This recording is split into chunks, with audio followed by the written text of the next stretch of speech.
Hello. Good evening, guys. Oh, hang on. Uh-oh. Ah. I have Twitch chat over in the book. Okay, guys, it's do you guys want to be on the book or not? Do you guys want to be on the book? Should we put you guys there? Go in the book. There we go. Hello, everyone. Good morning. Good morning, good afternoon, good evening. Hello, guys. Sorry for the delays. I'm so sorry that I am live now instead of when I originally scheduled it, which I think it was 10 hours ago now, right? Is this pre-recorded? I'll get into that, don't worry. But good morning, guys. Hi. Hi. I hope you've had a wonderful day. I apologize for all of the runaround regarding the stream starting. Starting soon, sweet. I did it an hour ago.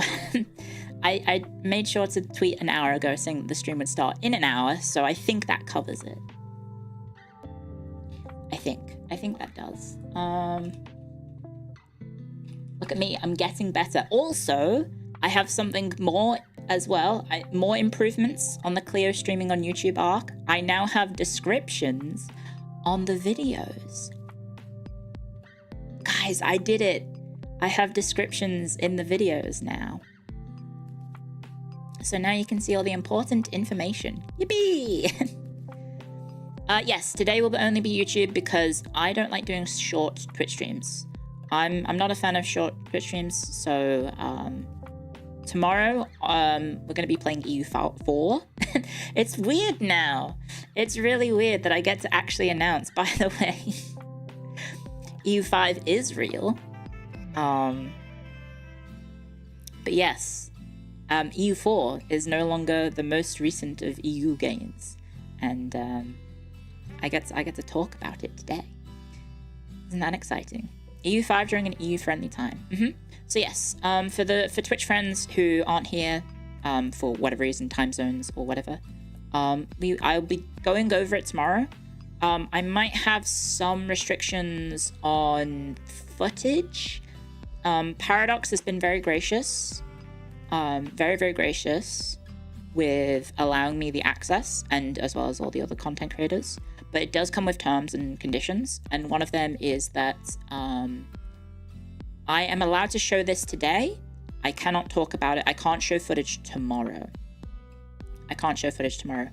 And due to various different circumstances, I actually don't have any additional footage aside from what I have recorded today. And what I have recorded today isn't necessarily full-on gameplay. It's more just like going through the UI and sort of, I don't know, showcasing the game instead of like actually playing as much. Will this be archived? Yeah, this will be archived. So if you missed it, I mean, if there's anyone missing the stream now, you can still watch it. But yeah, hi guys, sorry about all the delays and everything. Unfortunately, what happens if you didn't read the tweets or whatever, or the updates on Discord or whatever, this morning I took Lottie for a walk, and unfortunately a paralysis tick latched onto her. And if you don't know what a paralysis tick is, let me go find it for you. Paralysis ticks are essentially little evil fucks that I honestly don't understand why they exist. Why do paralysis ticks exist? What purpose do they serve in nature, aside from being just vampiric bastards that exist to proliferate off anything else that it can get on? But if you don't know what paralysis ticks are, they're horrible little bugs, pests, and they can induce essentially paralysis. That's why they have the name paralysis ticks. And the smaller the being that it latches onto, the more deadly it will be. So for example, for small creatures like a dog, like a cat, paralysis ticks can be fatal and are often very fatal. So as a result, it was quite a serious thing that I needed to deal with immediately. That's why I didn't manage to give you guys updates until like, I think 15 minutes before the stream started. And I was just like, oh fuck, I'm like at the vet right now. I need to contact management and try and talk to you guys and let you guys know. Thankfully, Sakana was able to change the stream time for me. So thank you, Sakana. Thank you everyone in FaZe, and thank you everyone for understanding. Yeah, so basically what happened is took Lottie for a walk, and basically as I got home, I noticed that her gait had changed a little bit, and she was kind of like struggling to walk. Because normally she's, you know, super happy to have a walk. And it's basically one of those things that is, as soon as you notice something wrong, and I did give a quick sort of feel through her body fur, and then I felt something, and I wasn't confident enough to take it out. So essentially, because the way that you can take it out, kind of, you have to, instead of just like grabbing it with like pliers or like tweezers and then yanking it, you have to like twist and pull, because you kind of need to behead it. You need to kind of behead it to stop it from doing more damage.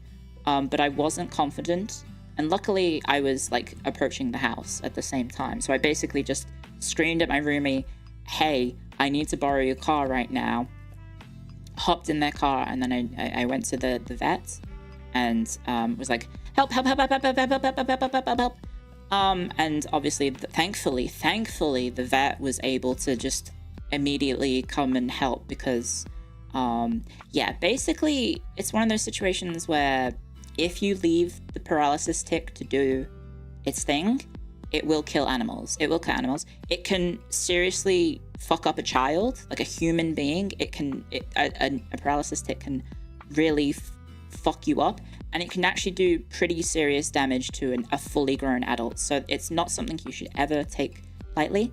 And it is basically something out from, like, that's just, you would think belongs only in hell. But yeah, it's awful. It was just really awful, and I panicked. And so yeah, thank you management, thank you everyone for understanding why the stream got delayed from this morning. And yeah, everything seems all good. Lottie was feeling a little bit sorry for herself at first, but that's understandable, because, you know, she was essentially being injected with what can only, I think, it's just like neurotoxin, right? It's neurotoxins, I think. It's called holocyclotoxin that essentially paralyzes you. Yeah, thankfully, like, it's very, very rare to find them, like, especially where I am. Like, I thought where I lived was actually not, you know, the normal habitat for them, but I guess these fuckers can emigrate. they can move around the country. Because I've never had to deal with that. Like, when I had Molly, I don't think we ever had to deal with them, but I do vaguely remember hearing a neighbor maybe talk about them. So yeah, yeah, it's basically just really scary. It's just very, very scary. And so I was kind of so wired by the event. It was just like I couldn't calm down until like I got home, and then Lottie was, you know, a lot happier to be home because she wasn't in the vet. And I was able to, you know, try and calm her down, cuddle her, and yeah, just try and relax and calm down. And then yeah, so thankfully I was able to push it back. I did need to stream this today. I think if I had told Paradox that today's stream I needed to push it back, and obviously if I gave them the reasons, I think they would have been understanding.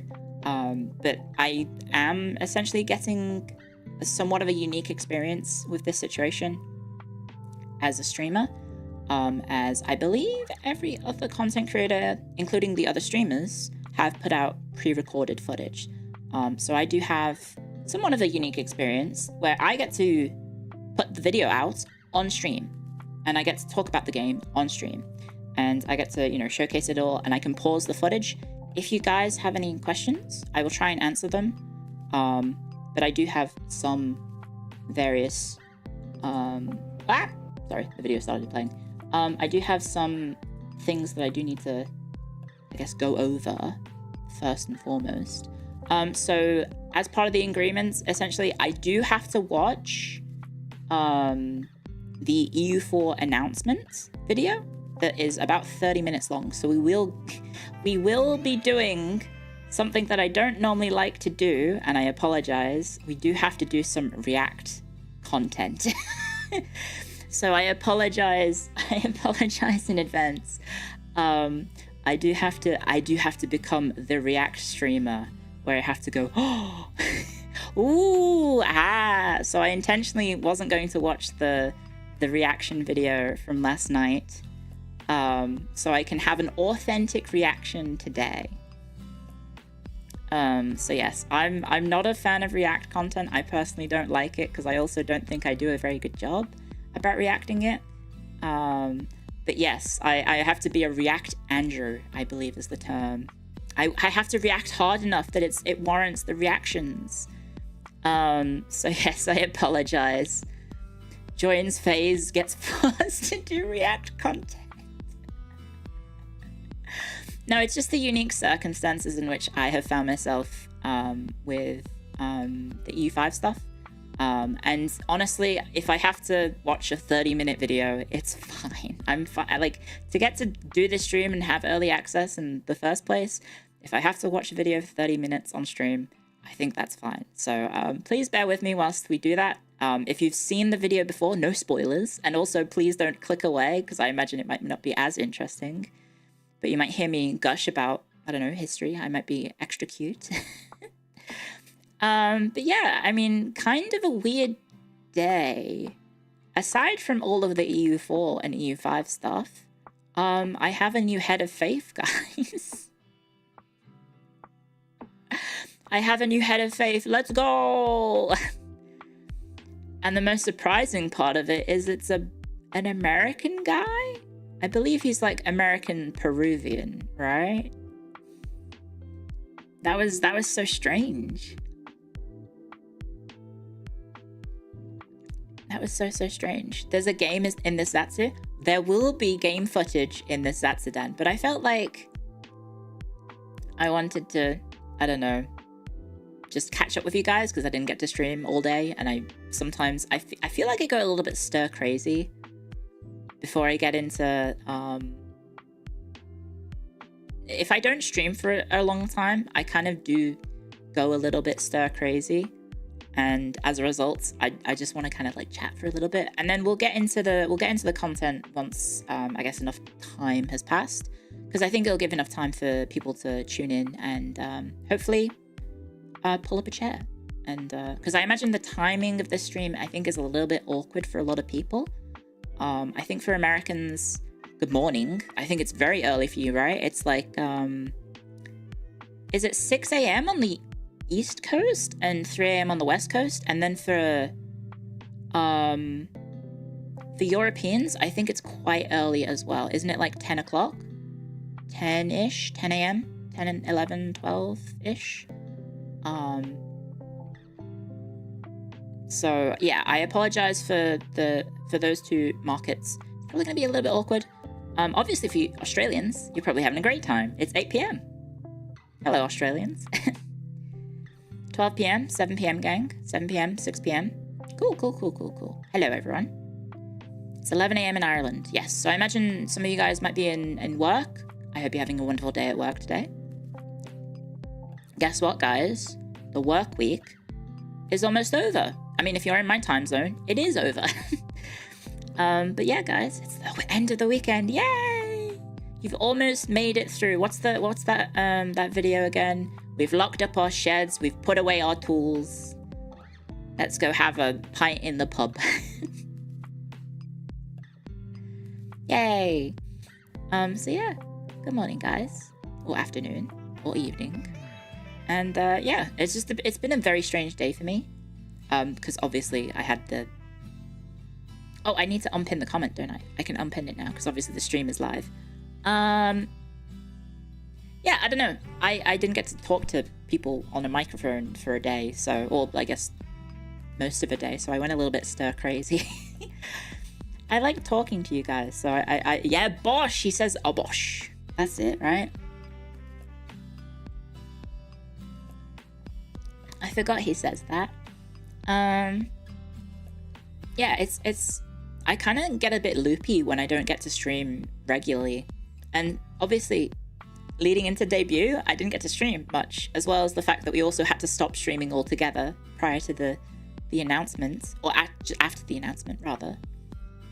So leading up to debut, I've been kind of going, you know the sort of that image where it's a guy who's like kind of like in his chair going, kind of like that. That's me when I don't get to stream often. So I feel a bit rusty, even though I haven't streamed for only like, when did I finish streaming last night? I guess it's been about 20-ish hours since I last streamed. It feels weird. I've got cabin fever. What is a pint? I don't know. I actually don't know it's one of those things I accept at face value as big serve of alcohol, yum yum in my tum-tum. I don't actually know how big it is.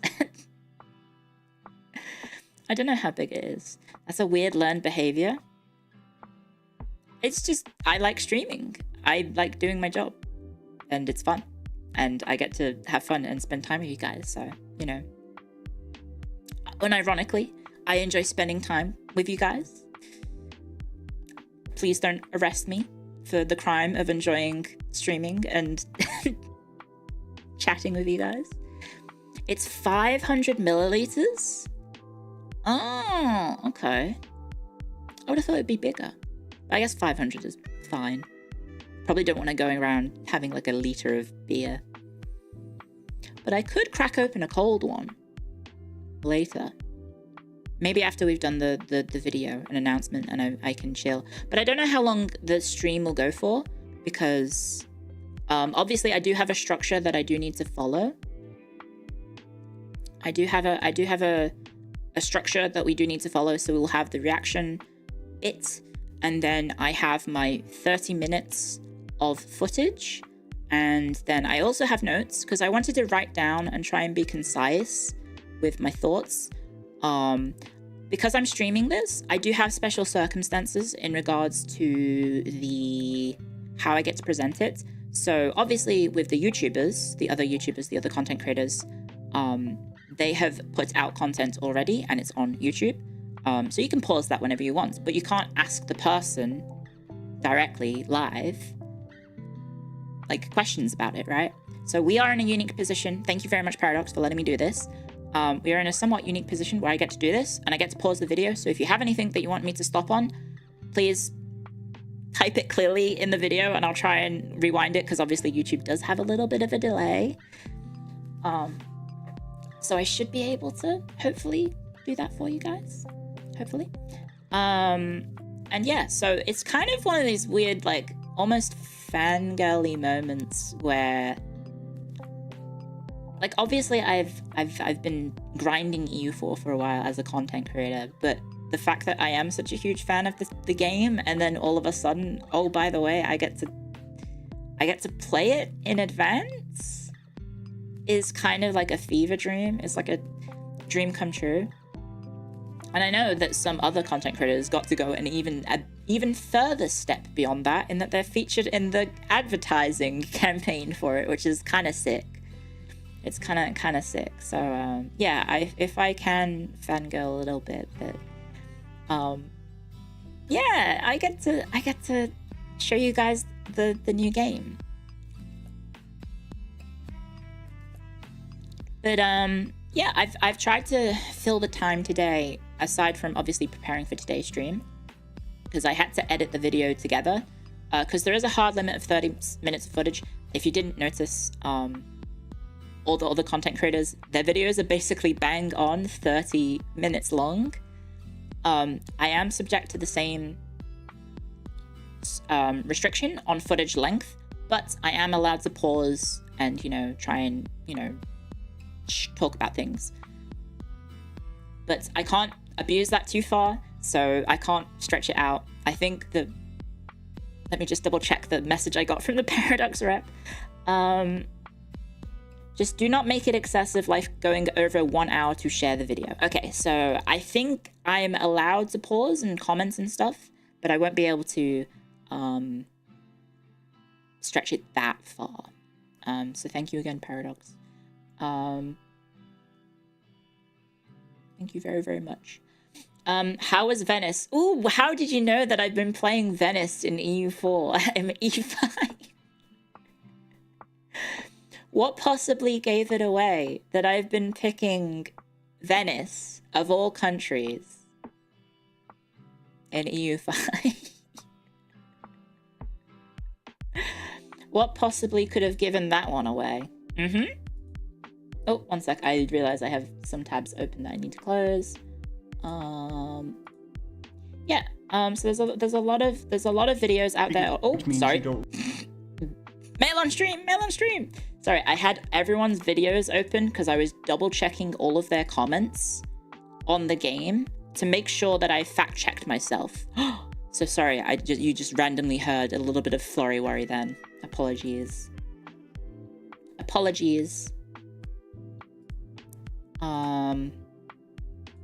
So there we go. So yeah, I just wanted to make sure I had all that covered. Okay. Your Discord banner is kind of a large giveaway. 2 giveaways.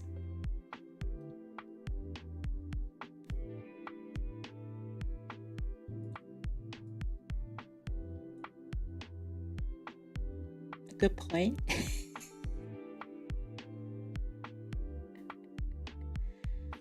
Good point.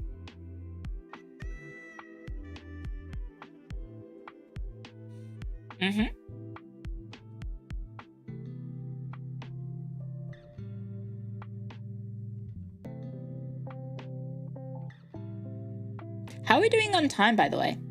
How are we doing on time? Sorry, not time. How are we doing on delay? Do you mind if we do a little sound check? Because I'm seeing quite a huge delay. Wait, did I have my stream on normal latency? No, guys, I'm so sorry. I put this... I was in such a hurry that I put it on normal latency instead of low latency. No! Tema senpai! Hello, guys. Welcome, Raiders. Hello, Tema senpai. Hello. Hi, guys. Yeah, we've got a 20-second delay or so. I am so sorry. That's going to make the video portion very awkward to pause.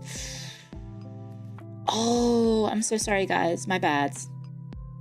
That's awkward. That's awkward. Thank you, senpai. Thank you, Tema senpai. Lick the Raiders, guys. Lick the Raiders. Thank you. How was your stream, Tema? How was the Outer Wilds DLC? How was the Outer Wilds DLC? Did you guys have fun? I would love to play Outer Wilds, and I did reach out to Tema senpai before I debuted because I was like, oh, I kind of want to stream this, but I also don't want to step on toes because obviously I noticed that Tema had been playing it. But Tema was very nice and said, no, go for it. Go for it. Stream it. I'm in the DLC, it doesn't matter. It's spooky? Uh-oh. I hope it's not too spooky. I'm really bad with horror. It's spooky. Okay. That's somewhat scary to think about.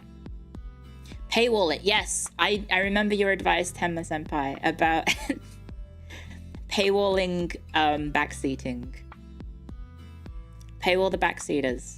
That's a good idea. That is a very good idea. So maybe we should do that. So sorry about the stream delay, guys. I'm so used to not having to worry about all the YouTube backends. When I set up the stream, I forgot to tick the ultra low version. I'm so sorry, guys. So yeah, there is going to be a somewhat extreme delay. I hope it's not too bad. But yes, I will be having to pause the video, and then I might have to rewind 20 seconds just in case you guys have anything that you would like me to focus on. Or we can do the video run through and I can just yap over it, and then when we go back after the video, I can very quickly run through it again. I think I might be able to do that. There's technically some rules that Paradox has given me about reusing footage. We're not supposed to allow like reuse footage, so I might not actually be able to replay the video once it's started. Yeah, I might have to wait 20 seconds for the questions to come in. So yeah, is it too late to fix it? I don't know. I think once you've started a stream, you can't change it, right?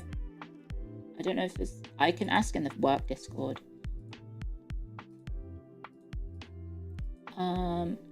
Can you change the stream latency once you have started a stream on YouTube?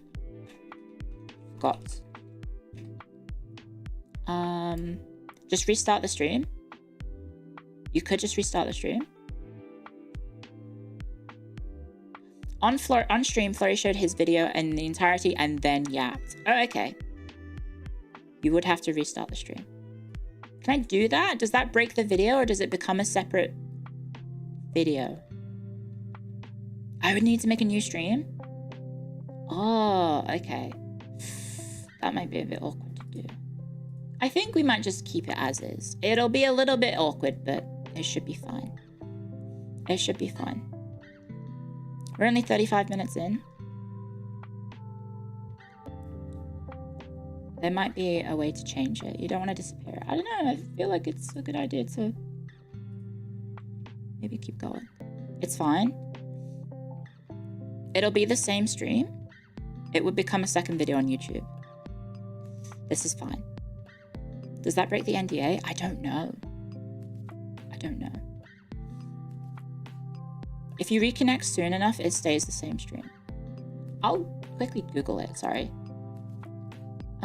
Can you change stream latency on YouTube without ending stream? If the latency options are grayed out, you need to stop streaming, refresh the page, try again.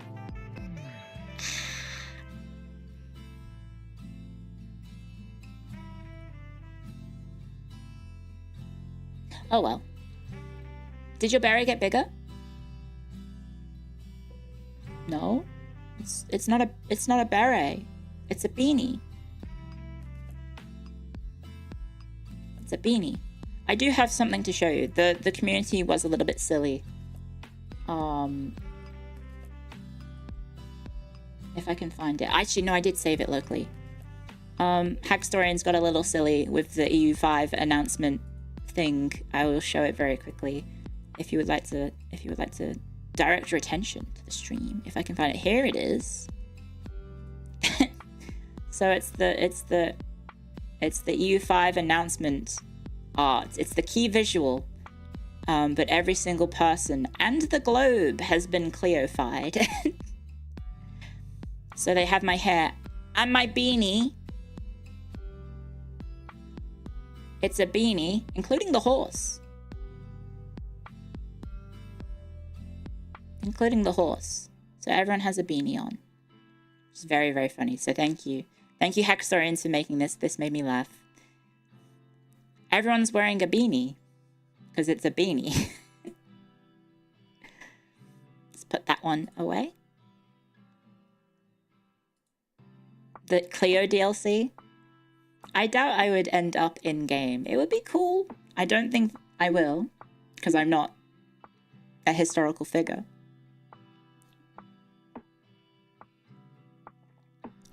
But why the long face? Nay, it ain't so. I don't know many horse puns. Clio is Pope and leader of an army. The Battle Pope. That's a fun thing in EU4. You can do a Battle Pope. Speaking of which, so tomorrow is going to be a... why not stream on Twitch as well? I don't like doing short streams on Twitch. And so I can go over it. I think I will redo this. I will redo the stream tomorrow, kind of. And I will restream and I'll get to talk about EU5. I might not be able to show the footage. But yes, I figured if I'm going to stream it, I just want it to be like a short video. Because I don't know how long I'll be able to do it. Because realistically, I have a 30-second announcement video. And then I have a 30-minute video. And then I guess my own personal thoughts and everything. And I'll try and answer questions. So maybe we'll copy old Flurry Worry and just play the video. And you can just take in the footage. There's not really much gameplay because I'm kind of just going over the UI and exploring the options and showing off things. So I apologize if you're looking forward to like a pro gameplay moments or anything like that, because I have somewhat of a unfortunate situation that I think I should maybe preface now. I should probably preface it now. We'll get you in the game. Thank you, Leif. So I do have the unfortunate situation of I got access to EU5 a little bit later than everyone else, I think. Or was it at launch? No, it was actually at the same time. So I think we had 2 weeks. But the problem was, it is coinciding with my debut in Phase Connect. So whilst I was in the debut prep mines for joining Phase Connect, I couldn't really play much. So as a result, I was a little bit at a disadvantage with how it came to my ability to record footage and also play the game. So as a result, yeah, when it rains, it pours. Exactly. So I think I heard some quotes from some of the other content creators who had like 200 hours or something ridiculous in 2 weeks. I think I'm somewhere in the 4 to 5 hour mark because I basically was just having to stop, start. And so I don't have as much time, but I feel like I can still give some feedback because I have kind of a raw first impressions rather than not as...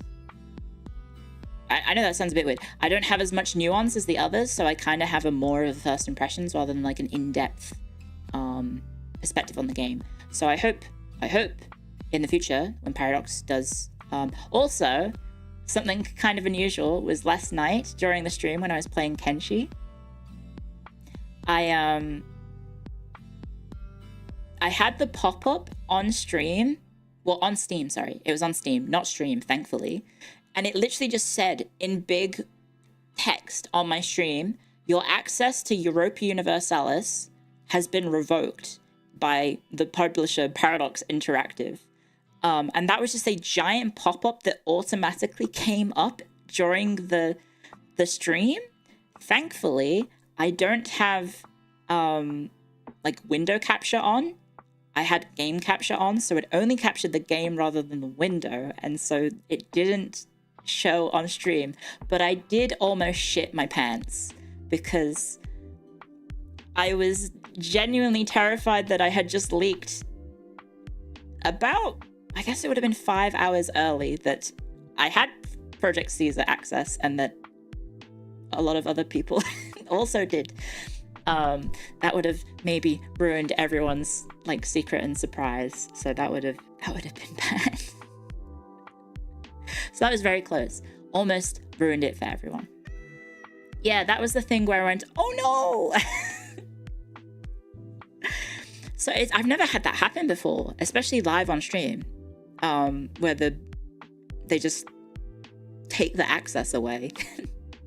So hopefully in the future, I guess if everything goes well, and I think everyone's pre-release footage has been received quite well.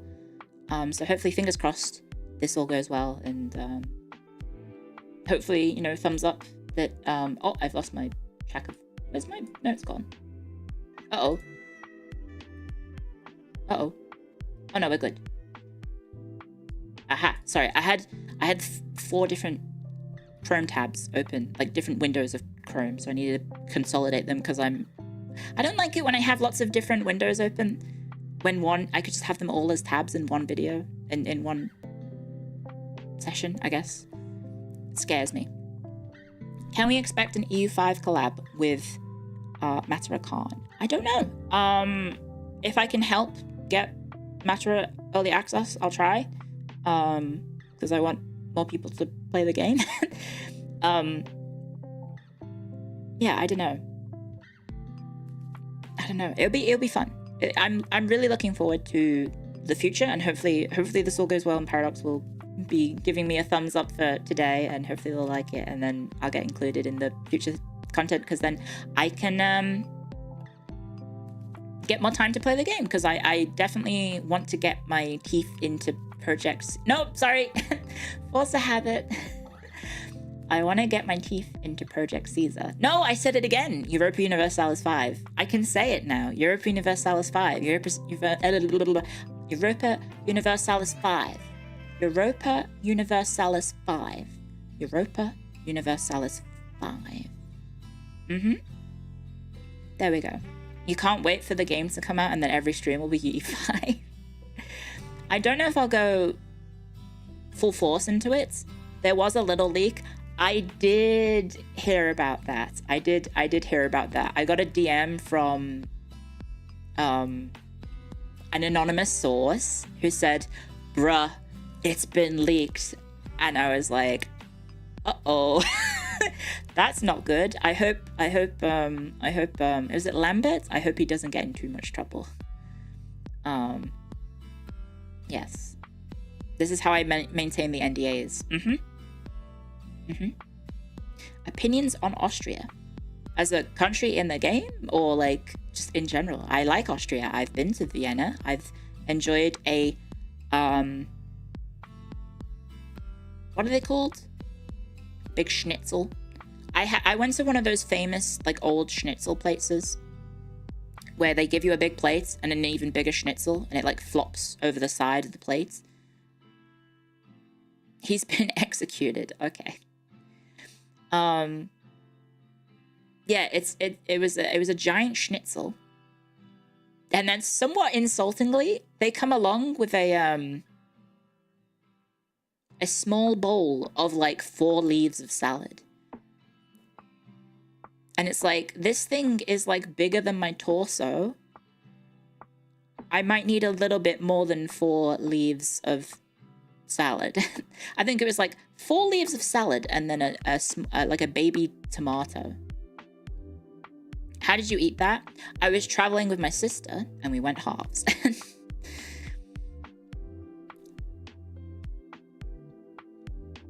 The salad is almost comical in the size versus the main course. I apologize for the delay. Does EU5 work on Linux? I cannot tell you that because I do not have Linux. I have Windows 11. But it worked on my machine. But I might have to wait until I start having the game footage open. I guess I can talk about it in general. Probably.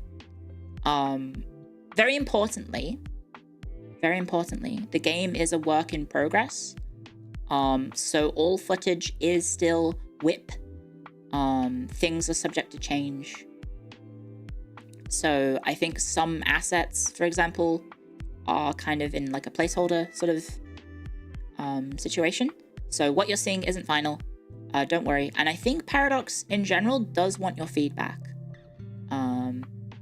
I think Paradox does want your feedback about the state of the game as well as the appearance of the game. So if you do have any thoughts and feelings, either leave them in the description or go to the Paradox forums, because I think they're trying to do their best. They're trying to do their best and not mess it up, because if I may be frank, Paradox has had a few games come out recently that haven't been in necessarily the best received. at launch. So I think they're trying really hard with EU5 to try and get it right from the get-go. So I think they do want to, you know, try and make sure that it's in as good a state as it can be. So that I think they are being quite, receptive to feedback. So if you do want to give feedback,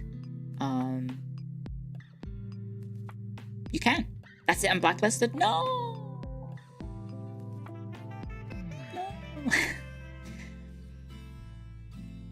Oh, there's a sale? Is there a sale on Steam? That's pretty cool. Hang on. I didn't know that.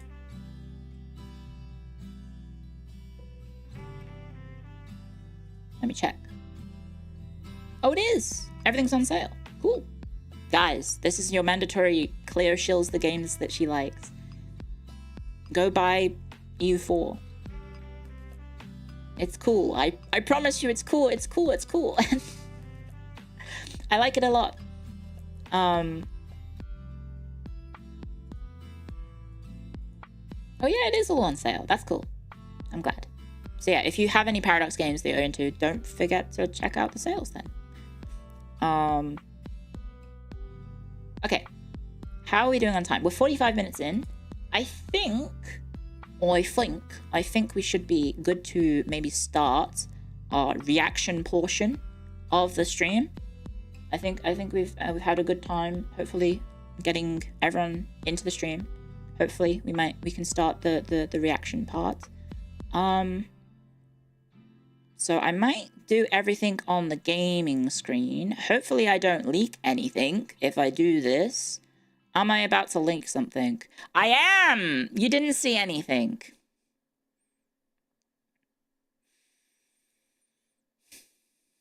You didn't see anything.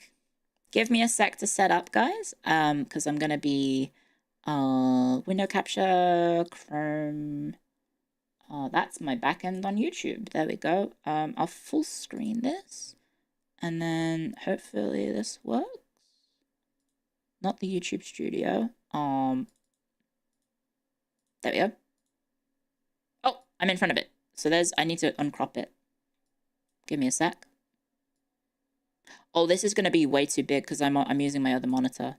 Right, so let's do this, and then I'll right-click, transform, fit to screen. Bam. Okay, that works. That works. Kind of.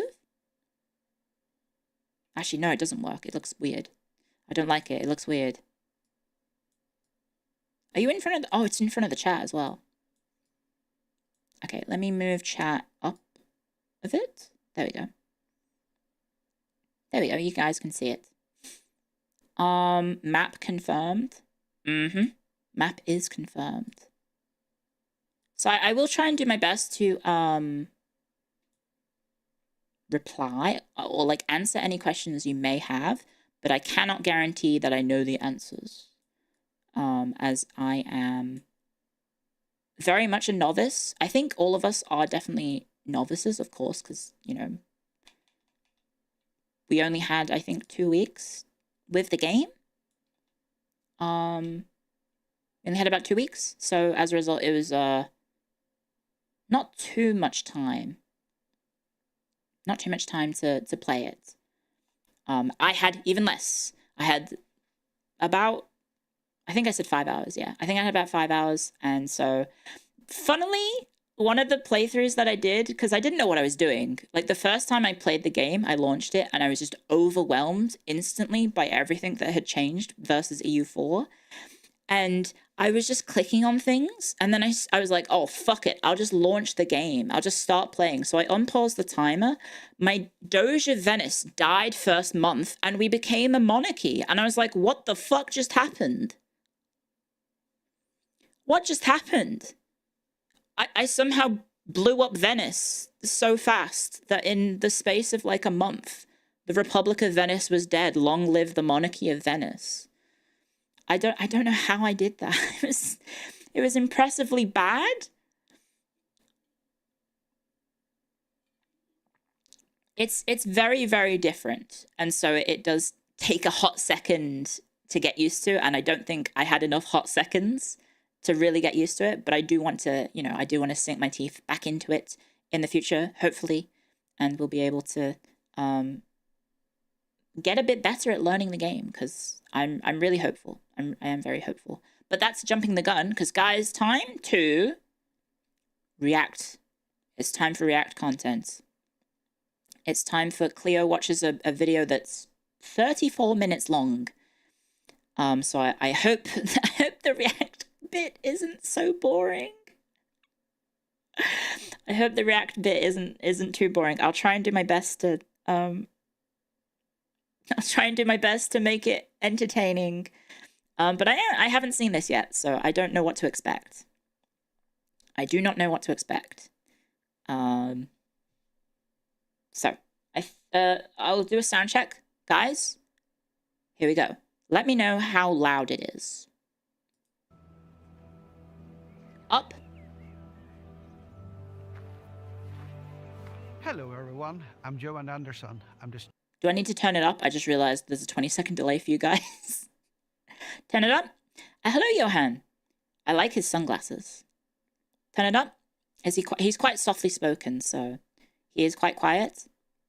Okay, I'll bump up the volume a little bit. How about that? Studio manager it's John Johan Universalis. Creative lead for Project Caesar. We've been teasing you guys about this project for over a year now, and now it's finally time to reveal what this is all about. I wonder how cold it is there, because he is wearing 4 layers, I think. It must have been a very cold day. Ooh, the trailer. Stroke of the brush, the landscape unfolds. Guys, it's literally matte painting. Is carved through history. My face when matte painting. Oh, my face when matte painting. Ambition, once ignited, Ooh, pushes forward and can never be tamed. nice. That's very pretty.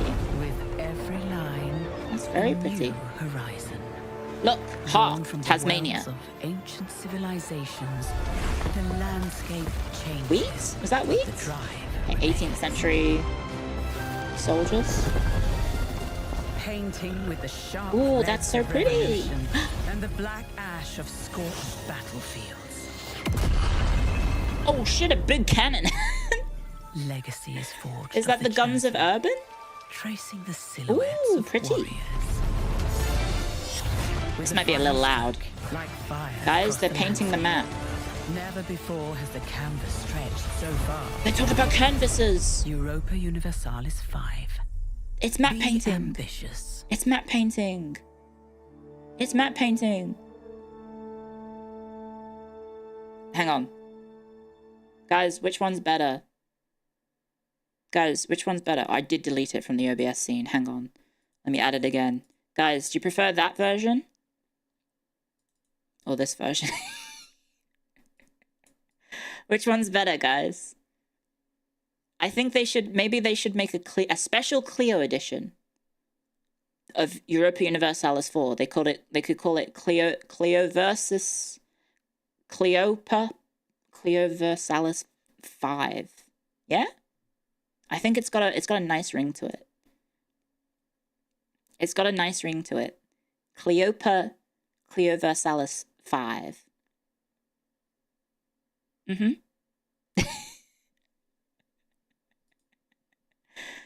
There we go. The beanie on the globe is sending me. Yes, I did enjoy how the picture evolved over time on the Discord as more things got beanie-fied. Okay. Announcement time. Ooh. Who's this? Oh, that's pretty cool. Yo, it's finally happening. How does it feel? I don't have words Are you out to of describe how breath? excited I am about this. This is gonna be so good. So I'm an EU4 player with 5,000 hours. How different 5,000. of an experience is this going to be for me? Casual. It's not like playing a new expansion. Oh, I'm in front of the thing. There's Leif We've of the tried to social change streamers in mechanics chat. at every single place. Everything's going to be new. I would say throw away the 5,000 hours, but it's still going to be some things. Face So reveal? you and the Yes, team have that's been working me. on this for a very long time. I'm actually How happy have you been with Tunisian. progress? Does this bar go to 11? and not Catholic. It can if you want. Yeah, well, It's a very It's happy. cold. yeah, I'm It super looks happy. It's cold. like my team is among the best people I've ever worked with. They're been recruiting people a lot from the community and with people with a lot of experience to be so great. And the Yeah, amount of isn't it a history significant and portion of the mechanics and staff, everything we've got into the game the is beyond what I dreamed of MEIOU when we and started. taxes? Do you have like a single word in mind Dev to team? describe The mod dev the team? idea behind what you're trying to achieve? Ambitious, is that a good word to Ambitious use? is a very good use. Yeah, I would just describe the game as we set out very ambitious, and it's a game where you can do pretty much everything. in the game. Everything. Yeah. Everything. So it doesn't matter how I want to play it, there's something for me to do. Yeah, it's like That if you want sounds to fun. play Hanseatic Trader Nation, you can do that, just focusing on trade. Or if you want to relive the That's what I Ottoman tried to Empire's do, and I expansion failed as a miserably. militaristic country, you can do that. I played Or if you Venice just and then want to exploded sit a and lot. play as your small country somewhere and just get through history, you can do that. So the world itself is They something poached that's them. alive. Yeah, I think that's the best Suck description of the enough. game. We're trying to feel Oh, like let me take my coat off and my hat off. a game where it shouldn't feel like a game. It should feel like you actually are the country. That way, and playing I that country take up less through screen history size. and guiding it. There we How go. important would you say the community in has the corner. been to the development in this game? I don't think there's word that can describe how important they are, because Mm-hmm. You had a part of linen my shirt. team is built from the community. We have Is been this in talking Sweden for or over a Spain? year in various ways, like asking for feedback assume about the Sweden. game. Because if there's one thing these 30 years have taught me, is that the community is vital for making a good game. You can't just sit on your own and code something. Well, For Bjorn, I free? think I'm ready. Tell me everything there is to know. How much time do you have? You love the dent? I don't 5,000 have hours a in the EU4, I can head spend a little dent more. visible. Yeah, well, That's I brought IRL. a bunch of developers that are more knowledgeable about the details Very of the game cold than Sweden. I am, and they're in the castle up here ahead. Well, let's go find him. Yes, That's a let's bit do it. mean. They developed the game from sunny, warm Spain, and then they forced you to film the events in Sweden? They couldn't have Welcome to let you Skullcluster Slot. film it in The nice servant here hot will take care of your Spain? sword for you. Thank you. So what happens now? Where should I go? Well, my journey here is over, but in this castle, there's a lot of developers that will give you all the information you need. Hello. But You were you pissed? need to take this to Eric. Makes sense. He will know I what would to be do. pretty mad. I'd like to be in Spain, I think, over Sweden. Thank you so much. Thank you so much, and good luck on your journey. I suppose they did lose power recently. It's a cool castle in both sense of the word, but it's, you know, looks Before this fucking castle was built cold. in 1654, this was just a remote slice of land, a blank canvas. The man who built this castle Am I allowed to had been swear? in dozens of them before, but he thought to himself, I can build one even better.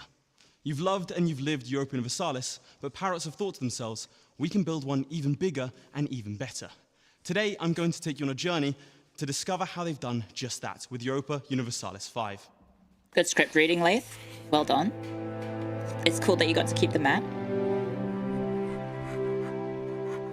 Oh, this is The cool. first historical relic on our journey is Dave. Hi, Dave. Oh, hi Leith. Welcome to the workshop. It's a great workshop. So this room feels like a pretty good metaphor for the start of game development. How do you even begin with a project as ambitious as Europa Universalis 5? I'm over 10 minutes Well, in. we started 5 years ago by building a new studio in Spain, 6 minutes specifically in. to make the project. So we hired modders, we hired super fans, we hired the best developers Where from was around my the world, job offer? specifically to make this project. So once you've assembled this Mr. great Paradox. team, where do you go from that? What's I have a your lot of first hours. starting Where was point? my? It I could have starts with a said, vision.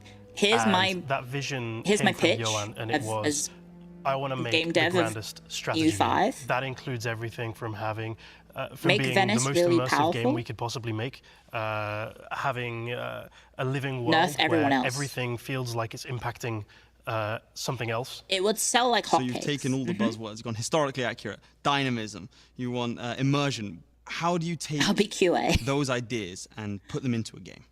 That's a tricky question.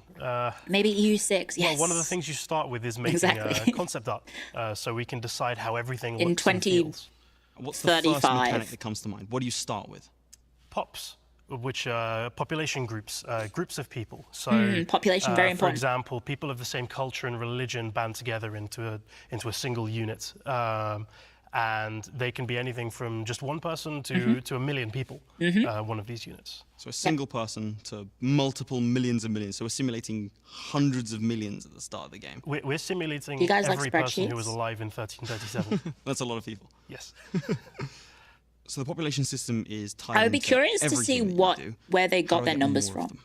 That would be With something I food would really like production, to, so the more food you produce, the dig more into. surplus you have, which increases your in population terms of like growth. how did they And estimate then, the of course, the reverse is populations? true. Because If- obviously we don't if have they're that info. starving, you're going to lose a lot Like of pops. exactly. So we're modeling individuals being born, working, dying. I'm assuming they're also going to stratify throughout society. What does that look like? Yeah, so each pop has a type, a sort of social class, which could be, of course, There's a caste system, nobility, guys. burghers, peasants.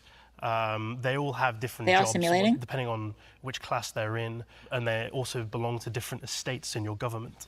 So what's an estate? What do they do? Just tons of research. An estate is a group of pops who have a political agenda. Now, most countries It have is the weirding me nobility, out a little bit that they do burghers, use, like, shorthand. clergy and peasants. And Pops. basically, they all have their own privileges that you give them and can take away from them. You can also sort them by social class. So, for example, clergymen are in a different group from nobility.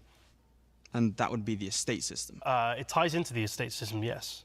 How does the estate system work? So your Good pops question. organize into estates which have their own agenda. They have their own ideas of how they want to run the country.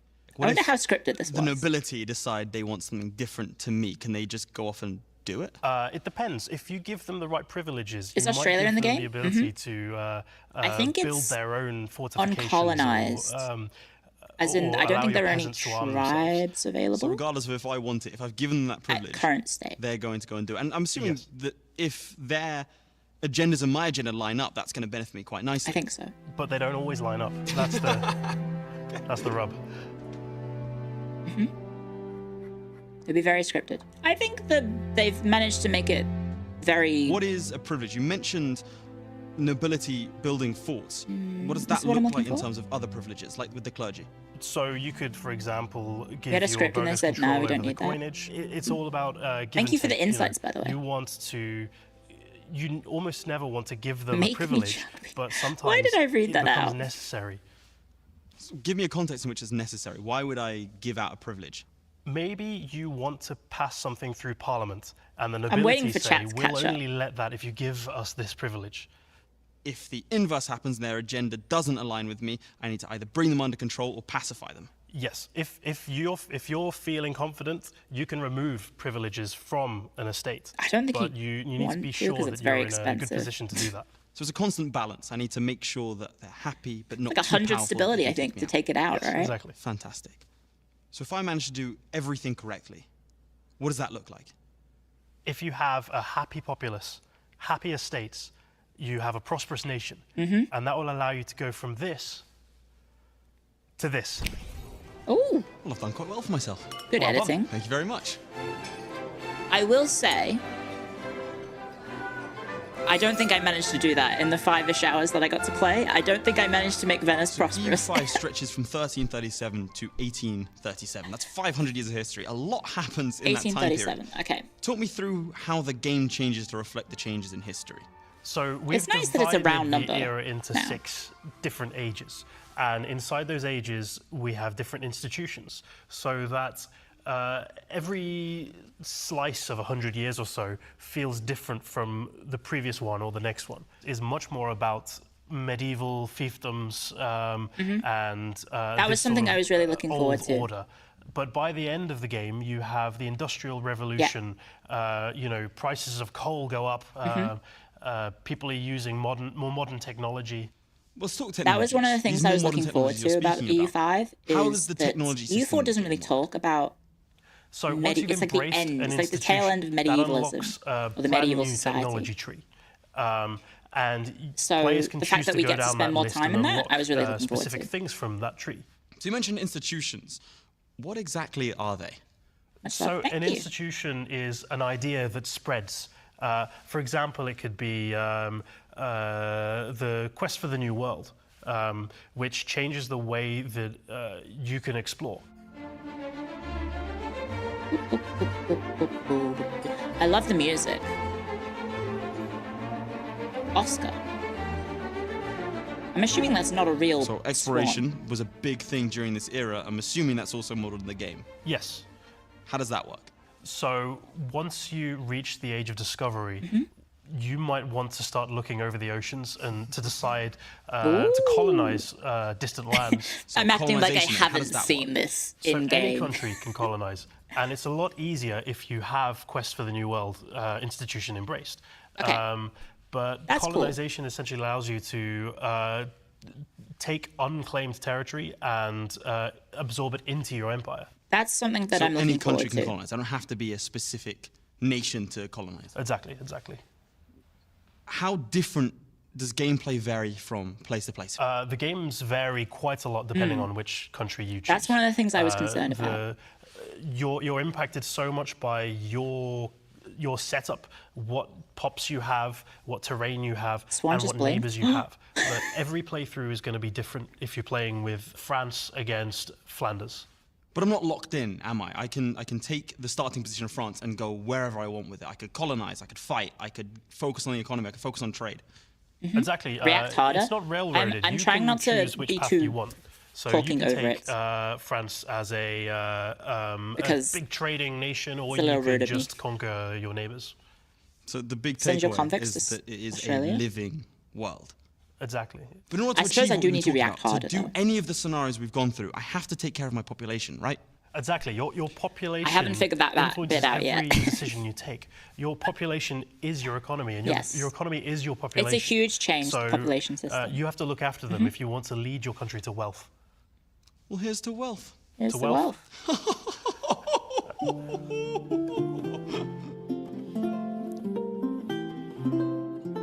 What was that laugh? What was that laugh? Every game needs a solid framework, and EU5 will have just that. The population mechanic will be at the heart of everything that you do. And if you manage it carefully, you will be rewarded with a prosperous realm. Yes, I have not figured Hundreds that out of yet. millions of people are going to be simulated in a fully dynamic, living world. But what does that actually mean? Let's go to the library to find out. Is that Ojo Sama laugh? I guess it is. It wasn't meant to be in the final cut. I'm glad they left it in. Oh, it's old mate. Hello, old mate.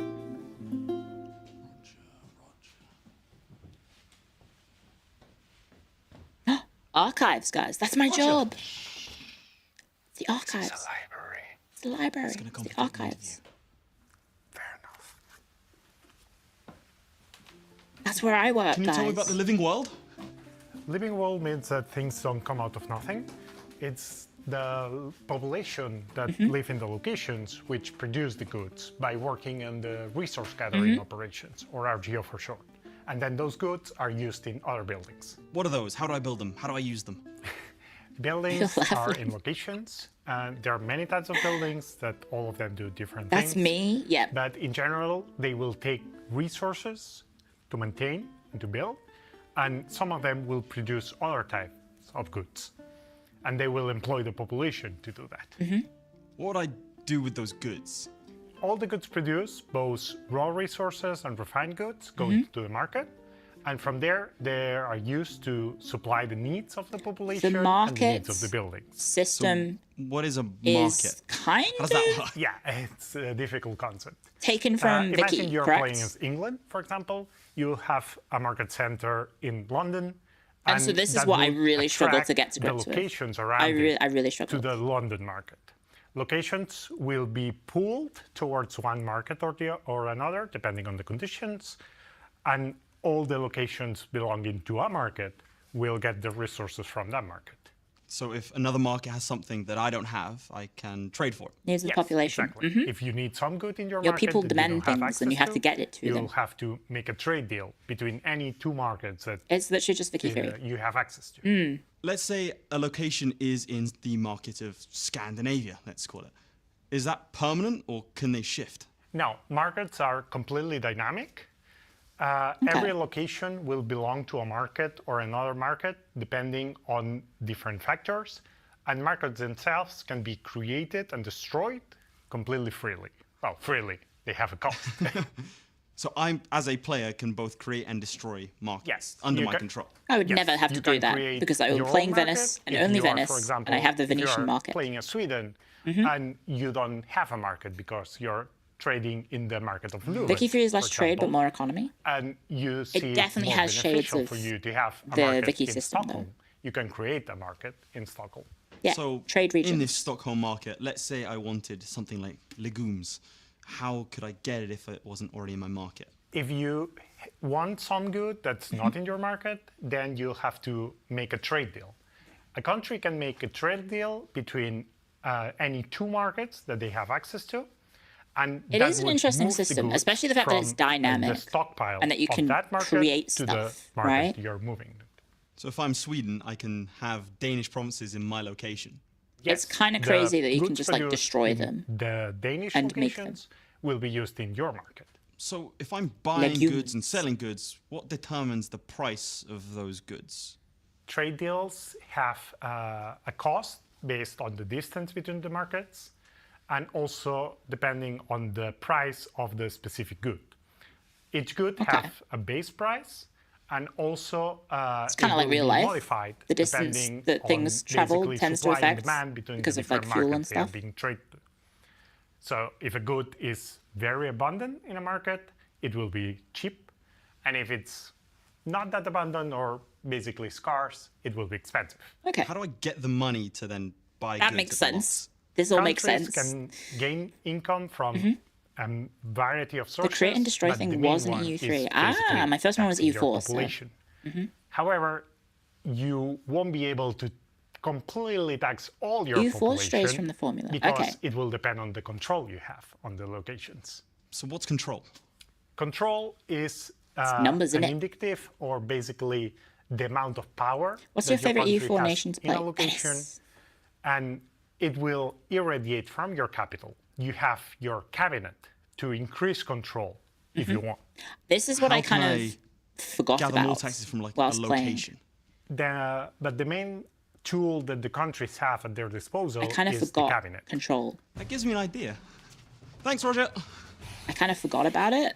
So Roger has just told And us so about Venice the has living world, kind of an dynamic issue with markets, control. and how to build a prosperous nation. But all I heard was newly conquered territories. Let's head to the armory. Do you like the no mana? That's going to take a little bit to get used to. The less arcadey approach to history. Cannons! Guns!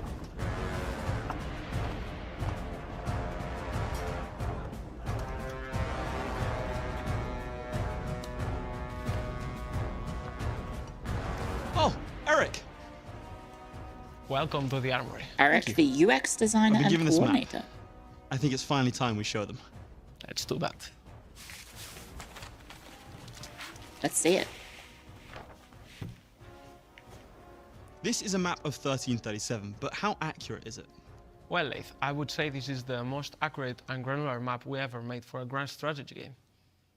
So Oh, you're going to wow. need to take me through this beautiful map okay. here. How important is historical accuracy to something like this? I wasn't I'm glad expecting you it to be asked, the 'cause actual map. Basically, the map we're starting in 1337, I would say we made a huge effort in making it as accurate and granular as IFAT? possible.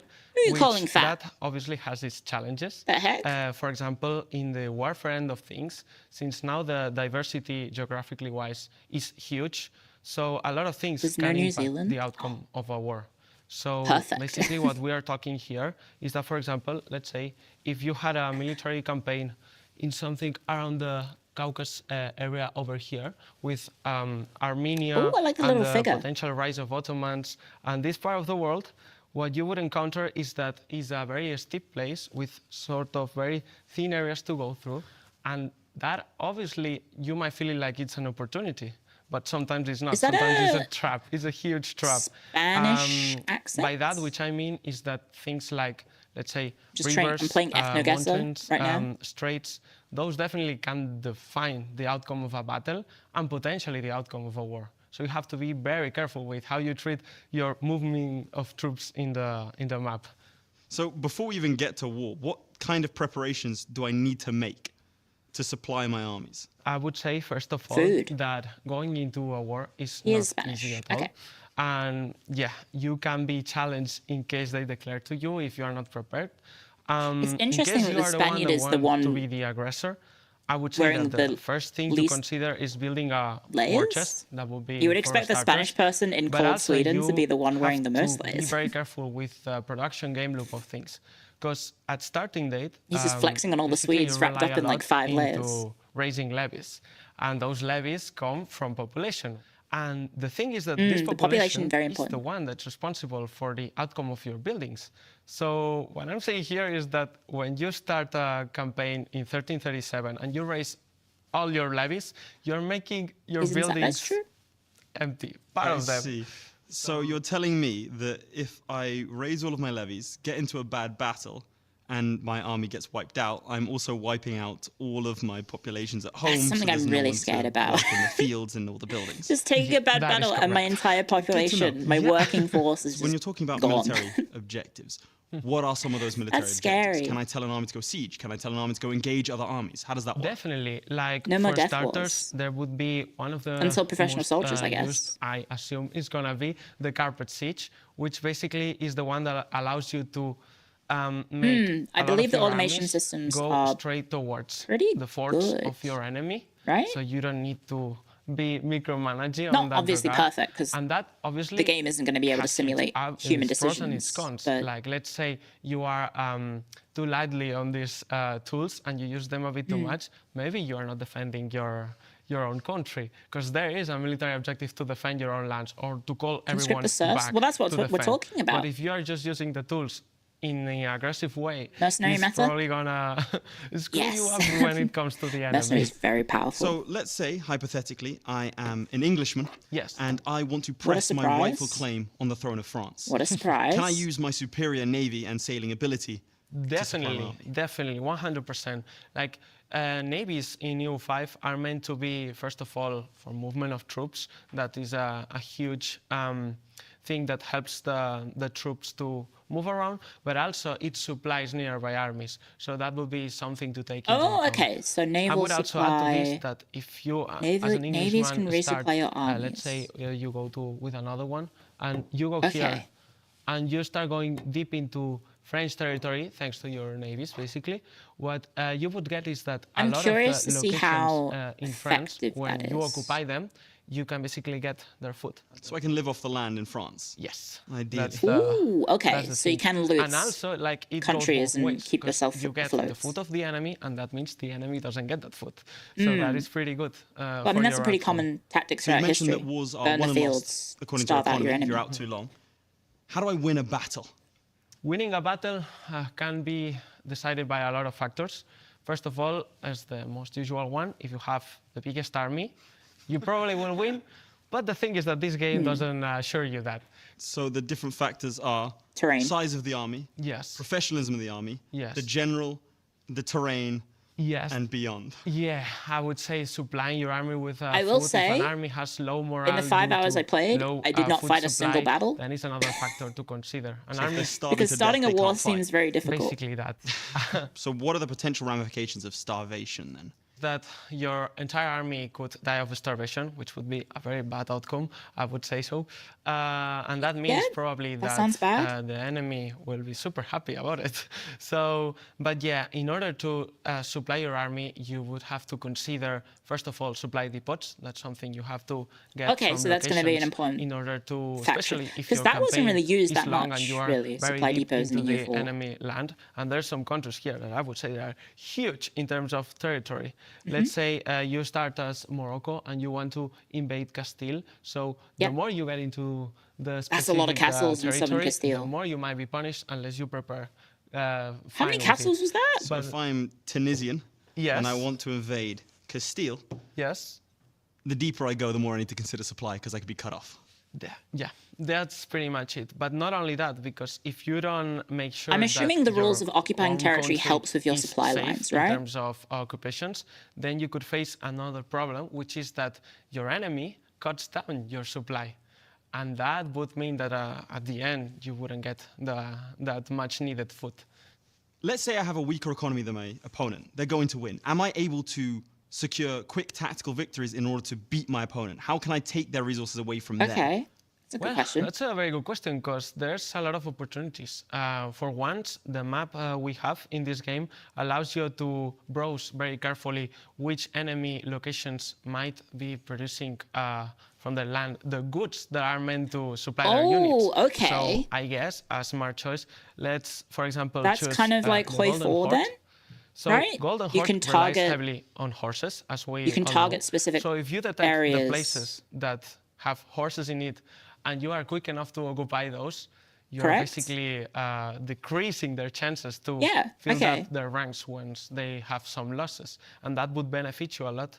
That also would include other types of factors like, let's say, if you are occupying a location Yeah. that is meant to be a huge food supply for your enemy, then you are doing a very good strategy Okay. because you are cutting them down as well. That's a cool Actually, system. the magic of That's this a cool granularity, system. that it allows you I'm liking to, that. if that country is facing other wars, or if that country is just having an internal problem Instead with of just the managing of going their after every supplies, single then province, you have an can be more opportunity then. tactical. So yeah, Okay. I would say that if you are I like that using change, but a it'll small be country, you're different- playing a small country, different you approach. might have a chance to succeed. So it's less about the size of the dog in the fight and more about how much food is in his food bowl. Yeah, that I would say that. Yeah, Yes. food is There's many ways unsurprisingly very to important. punish your enemy. Another good option, obviously, but that even comes from EU4 times, although in this case I would say it's harder, would be to occupy the capital. When you occupy the capital of the enemy, basically you are, The victor. yeah. Well, Okay, Eric, so thank you that so can much still for be all a- that like a fantastic information, but I have Blitzkrieg-esque just one more question for you. situation.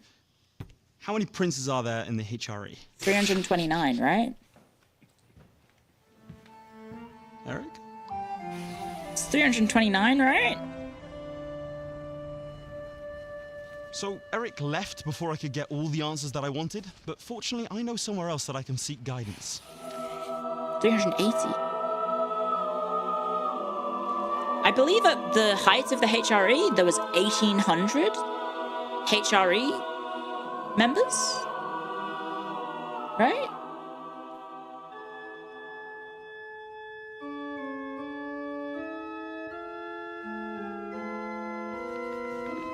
Ooh. Forgive me, random church bench dev, for I have sinned.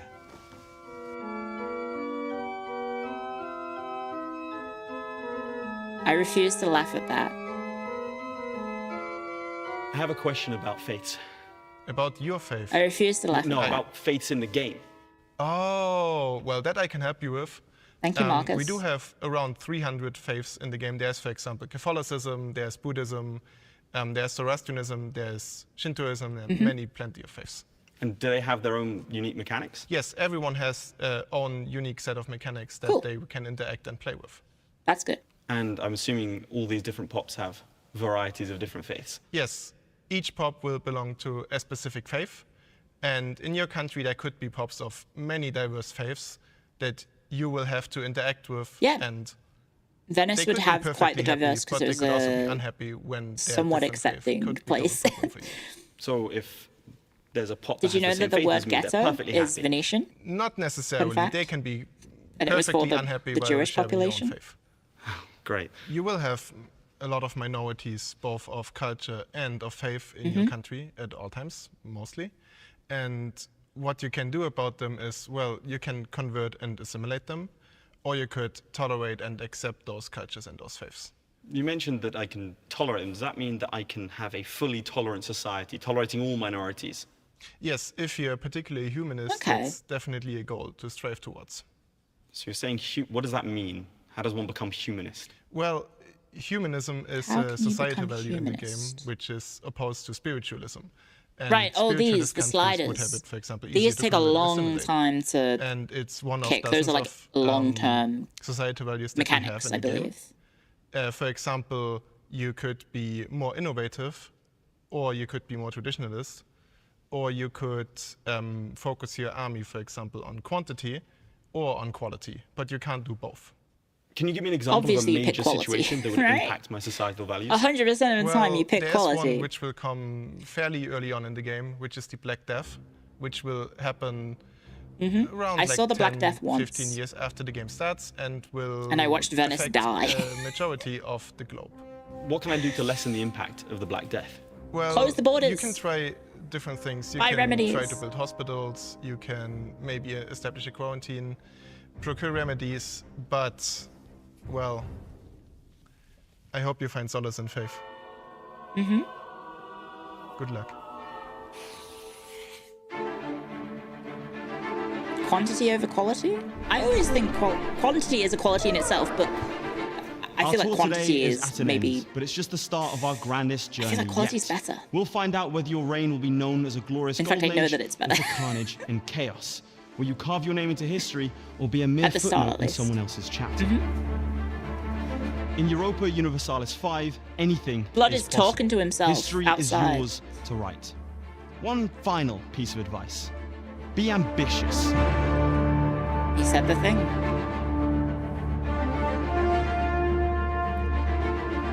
Hey! There we go!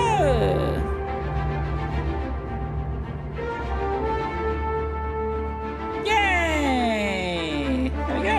So that's the announcement video, guys. Yippee! I'll just turn it down. So what's the... There's only like... What, 13 seconds left? There we go.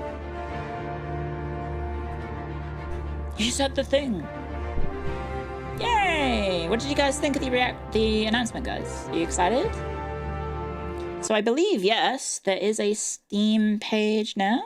So I'll just hide the browser real quick. I hid the wrong thing. I hid you guys. My bad. Where is the Chrome tab? There we go. There is a Steam page, correct? Europa Universalis 5. I believe there is a Steam page now. Yep. Okay. So yeah, if you want to check it out, guys, there's a Steam page. Figured I'd pop that out. Thank you, Leif, for being in chat and watching along with us. That was very cool. That was a very cool announcement video. It kind of went over the core game mechanics, but obviously with a game of this sort of scale, it does have a lot going on. So guys, it is time for me to get my video open, and just to preface, guys, I think it's this window. I think it's this window. So let me just check. How does this like being minimized? Can I? Because I currently have it minimized, I think. Yes. There's my, look, hello, here's my cursor. There's my cursor. So let me go over my notes, because I do have a little bit of a script that I did prepare for talking. As you can see, the footage is exactly 30 minutes, not 30 seconds. And so, yeah, today, thank you very much in advance for Paradox for letting me play the game in advance. I very much appreciate getting early access to try it out. Unfortunately, I didn't get much time to try it, so I would love to have a second shot at playing the game because, yeah, I didn't get much time. I got like 5-ish hours, I think, total. So do keep that in mind when I'm talking about the game, guys. Do keep that in mind that I have only had about 5 hours time because I was preparing for my debut for FaZe Connect. So I didn't get the most amount of time compared to everyone else. I believe some of the content creators had somewhere in the region of 200 hours in the span of 2 weeks, which is kind of bonkers. And I just realized, guys, I have no water in my flask. I might very quickly just run to... I'm just going to very quickly run to the kitchen and top up on some water. I'm so sorry. I'm probably going to talk a lot.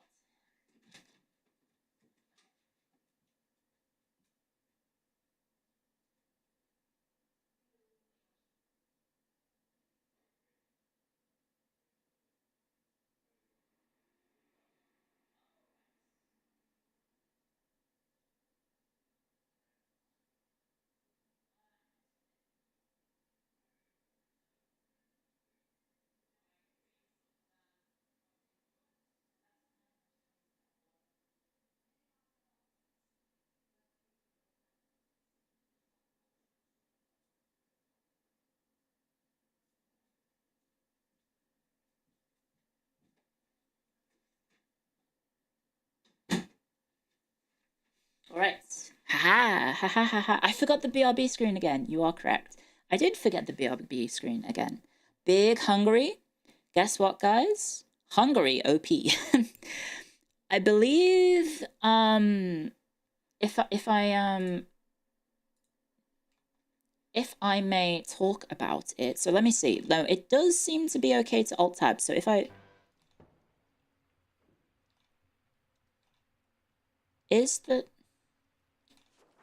okay, so that's going to be awkward. If I alt tab, I'm going to have to probably bring my notes over here, guys. So let me, oh, this is going to be awkward. I'm going to have to try and figure out if I alt tab. I'll leave this here so I can't see myself. Okay. I'm just going to hope that this will work. I have you guys in chat next to the notes. So hopefully this works. Chrome is a little awkward. There we go. Whew. Okay, so first of all, it is a work in progress build. Everything that you are seeing is work in progress. Just a heads up, guys. There's assets subject to change, and you know, nothing's final. Paradox does want to hear feedback on this, and yeah, I think you are more than welcome to give feedback in the video if you want to give feedback in my video in the comments, or in the other content creators' videos, or in on the Paradox forums, because they do want to make sure that they get it right. So I appreciate them. I think the way that they've been showcasing the game through the Tinto talks does kind of prove that they are willing to accept feedback, because they have been drip feeding information and taking people's comments on board. So hopefully, if you do have any complaints or issues with the game, let your voice be heard, because there is possibly a good chance that if it's a valid reason, that they might take it on board, and hopefully you can make the game a bit better. So yeah.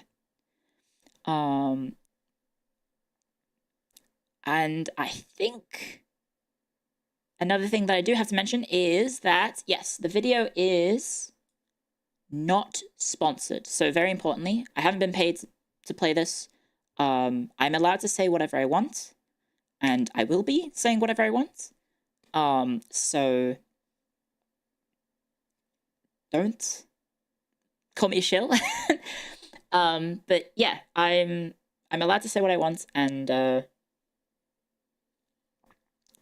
allowed to give positive feedback, I'm allowed to give negative feedback, and hopefully we can help make this game as good as it can be, because I think ultimately all of us want this game to be good, right? I think ultimately all of us want this game to be good. If you are a fan of the game, if you're a fan of this genre, I think we all want this game to be good, because yeah. I like EU4. I have 8,000 hours in it. I have 5 hours in EU5. It's kind of hard to balance the sort of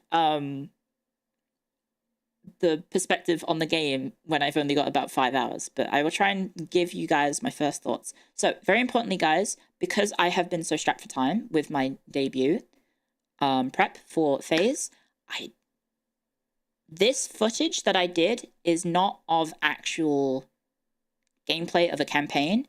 I basically just filmed me going through the UI, and we can just talk about it. So if you have any questions, please let me know and we can go through them. But you probably will want to watch other content creators if you want to see like a more in-depth playthrough. I figured one of the most important things about a game like EU4, EU5 is the UI and how it looks, how it feels, how it works. And so it is, for me at least, I feel like it's important to get that sort of experience right. So I figured it would be good to maybe focus on that experience. So that is kind of what we are going to do today. So let's start, shall we? Here we go. So hopefully I do start. I do. Okay, so you can kind of see the game, guys. And would you look at that? I did zoom in straight away on Venice. And you can kind of get a quick look at what Venice looks like. And there is Verona, or Treviso, I should say. That should be Treviso. There is Aquila, I think.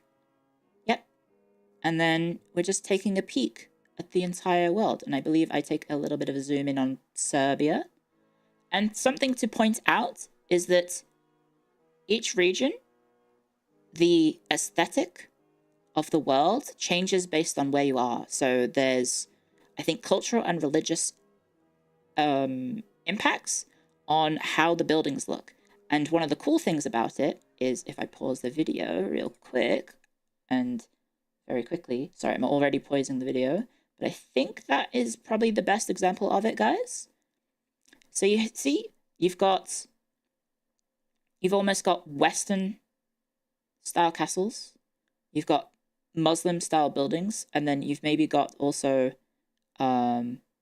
Western style buildings here, and then you've got also sort of Muslim style buildings here, because obviously this is the Ottomans, and so this whole area was in a constant flux of conquest and culture. And so you do see in certain parts of the world different sort of building designs and aesthetic. It is a big Serbia. Serbia, strong. I believe some of the content creators have said that Serbia is a good nation to try out if you're learning the game. Hungary as well, I've heard, is incredibly strong as well.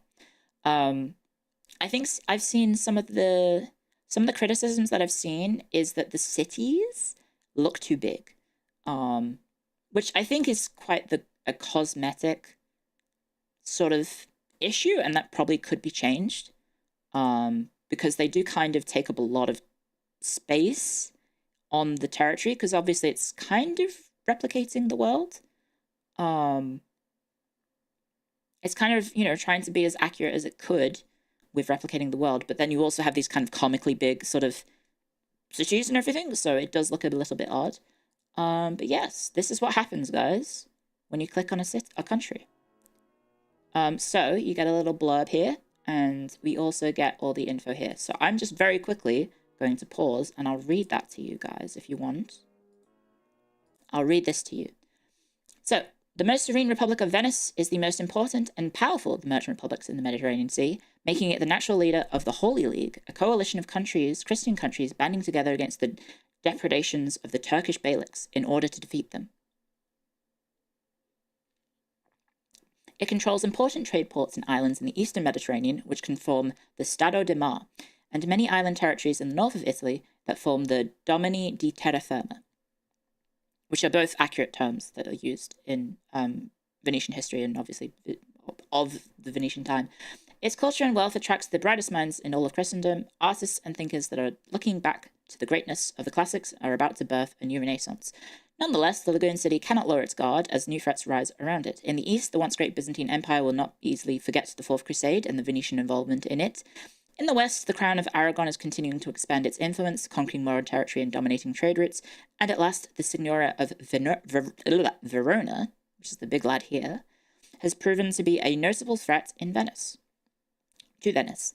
What will the future of the City of Canals? What will the future hold for the City of Canals? Will it fall under the pressure of its enemies, or will it rise to the top and become the indisputable ruler of Mare Nostrum? There we go. So one thing that I did note, a lot of countries did have unique blurbs, but not every country has a unique blurb. There are quite a few minor countries. So, for example, I think Bologna, Ferrara, Padua. No, Padua had, I think, the Venetian one. So it might be attached to culture. But yes, quite a few countries didn't have unique ones, but obviously the more sort of important historically ones did have unique little descriptions. So there you go. And so, yeah, just going over the UI. So in the top left, you've got government type bonuses, culture bonuses. I think that's how many regions you've got. You've got religion bonuses. And then the two most important ones is this one, which is country dynamic events there. So Venice has 83 pieces of unique content, unique to Venice. And I believe someone did a comparison to EU4. And I believe the country that had the most unique events was England, and they had 40 4. So Venice is kind of up there. I think Venice has like the 5th or 6th most events of all the countries. So if you kind of compare sort of unique content for some of the nations, you are looking at the new nations in EU5, or the nations in EU5 having more flavor events, and then also more country bonuses. And I'll talk about the country bonuses in a bit, but that's essentially kind of the more subtle ways in which the game is replicating the unique flavor of each nation. So Gone is the arcadey sort of style of the mission trees and the idea sets from EU4, which helps define each nation and give each nation a sort of unique feel to it. And now you have these country bonuses and these unique events. So it's a lot more subtle, but as a result, it does sometimes feel like your nations aren't as inherently obviously unique from one another as they would have been as if it is in EU4. That is probably something that will just take time to get used to. But yeah, enjoy me going through the menus, guys. And this is basically, I just went crazy with all the tooltips and started showing what happens when you hover over things. And you're probably wondering what just happened then.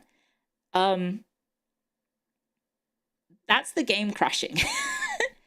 So obviously it's a work in progress, guys.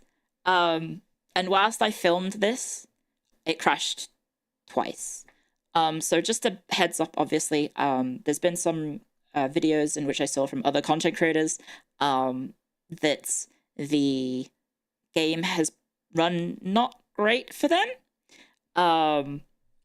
There's been some optimization issues. I think it was Hibibi's video in which he said that his 3070 was struggling to run the 3D map, and so he was using the 2D map instead. So obviously it's a game in progress. It's gonna, optimization hasn't happened yet. So that can always, happen closer to release. But yeah, it is very important to remember it's a work in progress, and those sort of things are going to happen. So it's totally fine that, there's performance issues or crashing, because those can be fixed.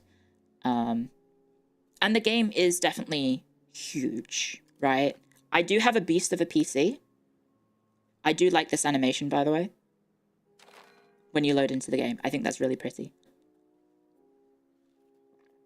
So yeah, going into the UI, you have top left. I'll just pause it for a sec. Top left, you have your leader's portrait. I'm not sure I like it, personally, but it does give a face to your country's leader, obviously. I think I do prefer if it was just the flag. It might just take some time to get used to, but I guess it could just be the fact that I'm so used to E4. And I do prefer sort of seeing the little flag. I do like the flag is flapping in the wind, though. That's really cool. One of my PC specs, I have a 4090. So my PC can normally handle this. And then I have a, an RX 700 or something like that. So I have a pretty good CPU as well. And yeah, the UI, I think one of the most important things is that it's very different.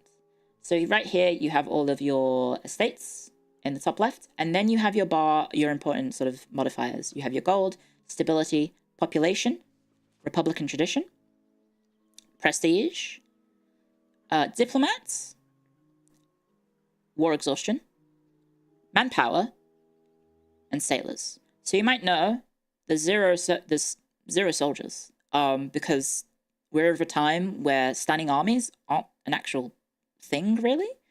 Very few places, I think, in the game have professional standing armies. And so, obviously, Venice is going to have a massive navy, which is nice. But you're mostly relying on levies or mercenaries. And levies are atrocious. And then you've got your technology tree. You've got your ledgers, your finding locations, Europedia, automation, hints and advice, and I'll talk about the automation later. You've got your main menu, and then you've got your outlier. So this is just the outlier here, and one of these things with the outlier is that I wasn't too sure about everything in the outlier. So obviously you can sort of like, you know, hover everything and it helps maybe showcase things, but it is a lot to take in, right? It's a lot to take in. 6,000 sailors, the Eastern Roman Empire has 200. Yes, perfect. So it's time to look at some menus, guys. And I'm intentionally going really slow with this, so I didn't have to maybe pause as much. So this is the estates menu. You have all of your different estates. So because I'm a republic, we have our burghers. And the burghers for Venice start off with a crap load of reforms already. There is our unique council, because we're Venice. We have the Council of 40 and the Council of 10. You have a parliament mechanic. You also have your cabinet members. And your cabinet members are somewhat important because they help do different things in your country. And then you also have your laws. So you can pass different laws to affect your country in various ways. You can censor people. You can... Well, these are just like sort of like... I guess these are the effects that your country abides by, I should say, rather than something that you can change dynamically. I would hazard a guess. I didn't get to go too far into the law system. I would hazard a guess laws may be locked via the tech tree or perhaps via sort of government stuff like the parliament, right? Also, someone says, I need my 1% loan stat. The default loan is now 9%, I think. So it's a little bit higher. And so here is the sliders that we were talking about before. And basically, there's all these different sliders about different sort of things that you can affect your nation. So you've got, as we mentioned, decentralization versus centralization. Venice, of course, would be more famously decentralized because it's a republic. You're not really going to have an absolute rule in Venice. You also, you know, typical Venetian sort of association of history of like, innovativeness with the Renaissance and sort of technological advancements. You've got humanist versus spiritualist. Obviously, Venice was quite famous for having more tolerance of other religions versus, I guess, their contemporaries at the time. So Venice had Muslims. Venice also had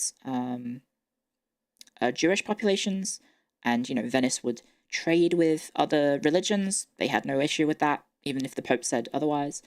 And then yeah, you can kind of see various different things. And these sliders, you might notice the values in it are quite small because these sliders are going to take probably the entire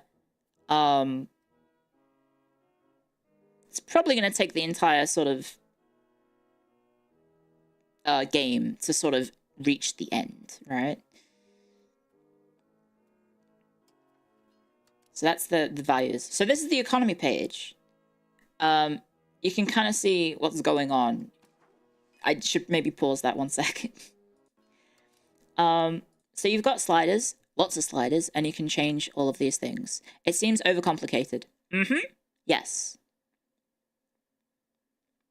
The city where the word ghetto came from, thanks to the name for the Jewish quarter. It was better than some places. It's better than some places, that's for sure. So yeah, you can change basically everything on the economy. You've got diplomatic spending, you've got your stability there for some reason. Fort maintenance, obviously, you know, that's important. Naval maintenance, army maintenance, cost of the court, so how much you're paying your advisors. How much you're minting money, you can slide those suckers all over the place. And then, most importantly, one of the most important factors is obviously the market mechanic. And as they mentioned in the video, markets are somewhat dynamic. You can change what is in a market and what isn't. You can create markets, you can delete markets. It's quite... Didn't they say you shouldn't pause? Yes, that's true. I mean, we're 5 minutes into the video and I think I've only been talking for 10 minutes. So I think I'm okay, as long as I don't pause too much. There's a lot to take in, right? There's a lot to take in. So this is your trading location. And basically, it's very confusing. It's quite confusing. You can't automate it. And so I basically just picked the number that gave me the most money. And then if you've played, if you have played Vicky 3, this will probably make a lot more sense to you. I just started clicking on things and struggling to see what happened because I didn't really understand it that much. It's been 5 hours. It hasn't. I know that the stream has only been going for, hang on, let me check my phone. The stream's only been going for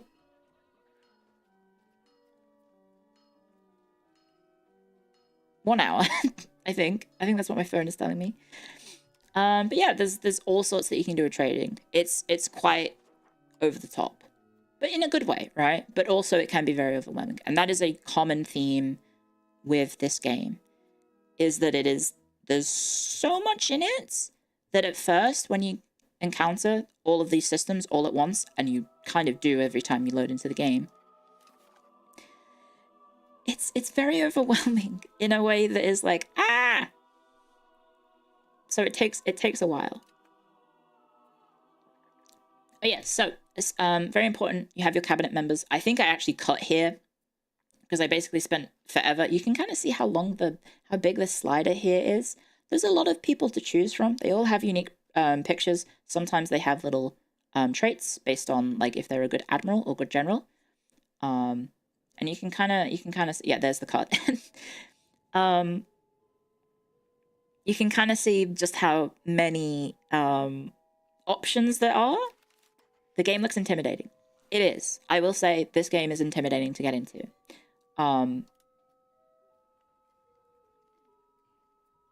In a way that I think a lot of people may like, but I think from a perspective of someone who does want to try and get more people into these games, it is making me a little scared just how simply difficult this game will be. And you can kind of see me, I think at this point, this is me faffing around with the menus, trying to find out, oh, where do I get cloth from?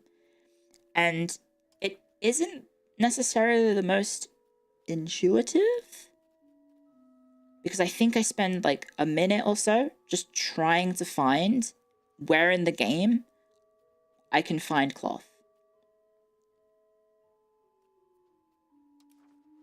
Because my country wants the cloth, but I couldn't find it when I was recording this.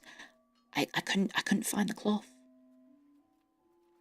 It does look beautiful. It is a beautiful game, in my opinion. I've seen some comments online saying that it looks more like a mobile game. Oh god, okay, this bit. Someone said, is there a tutorial? No, there's no tutorial. Basically, all of the content creators were just dropped into the game and said, have fun. This game 100% lives or dies by how good the tutorial is because of all the changes that have happened in it. With how dense it is, the tutorial needs to be godlike. It needs to be incredible because as someone who has played 8,000 hours of EU4, this is so overwhelming to me. And again, I only did get to spend about 5 hours with it. So trying to figure out how to play the game with no other really resources to help. Other content creators were trying to help each other and learning the game together. I unfortunately did not have that free time available to do it. So yeah, this game, I guess, really needs to nail the tutorial because it's vitally important. Otherwise, it's going to be very difficult. So a big thing about this, there's like a fuck ton of buildings. You can build so many buildings. And the basic gist of this is that the advice I was given was build markets wherever you can because it expands your trade capacity. So I'm basically just showing how many goddamn options there are available. So I think this is the Tailor's Guild. Because I think at this point I was like, oh, why don't I just make the cloth myself? I'll build a Tailor's Guild in Venice. So there I go. I've queued up a Tailor's build in Venice.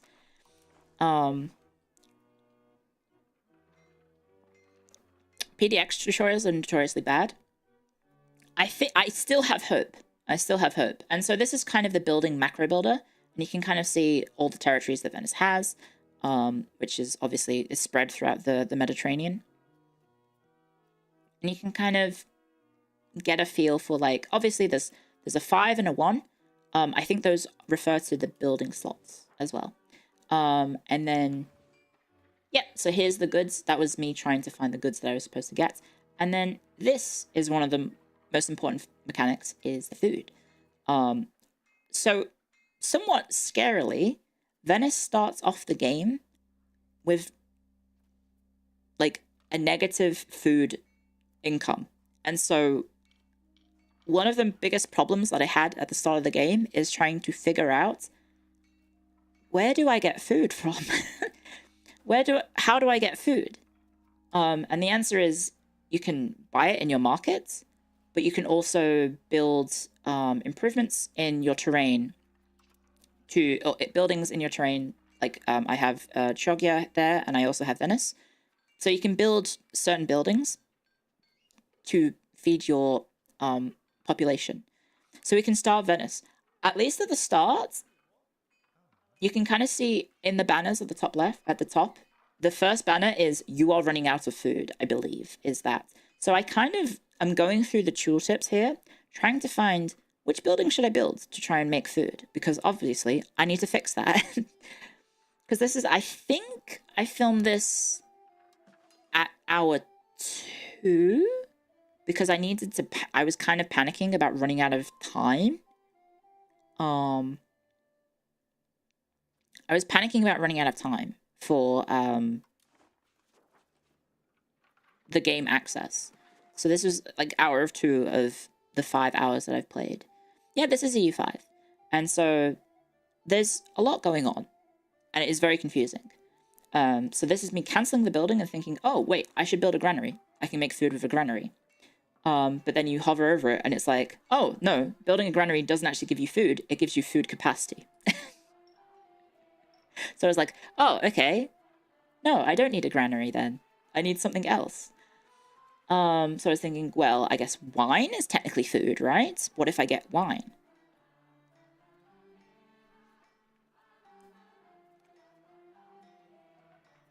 What if I get beer? And so food is kind of a nebulous, all-encompassing category of goods. And so all of the different sort of consumable goods like food, beer, meat, wine, I guess alcohol in general, all of that is considered food. So as a result, it's kind of not as obvious. You don't just type, okay, I'll build the food build, I'll build the farm build, and that gives me food. And then there you go. I'm like, oh, I found a farming build. Where do I put that? Venice starts with one place they can build farms. And it's here. It's in, oh gosh, now I'm blanking on the island name. Sorry. It's in Corfu.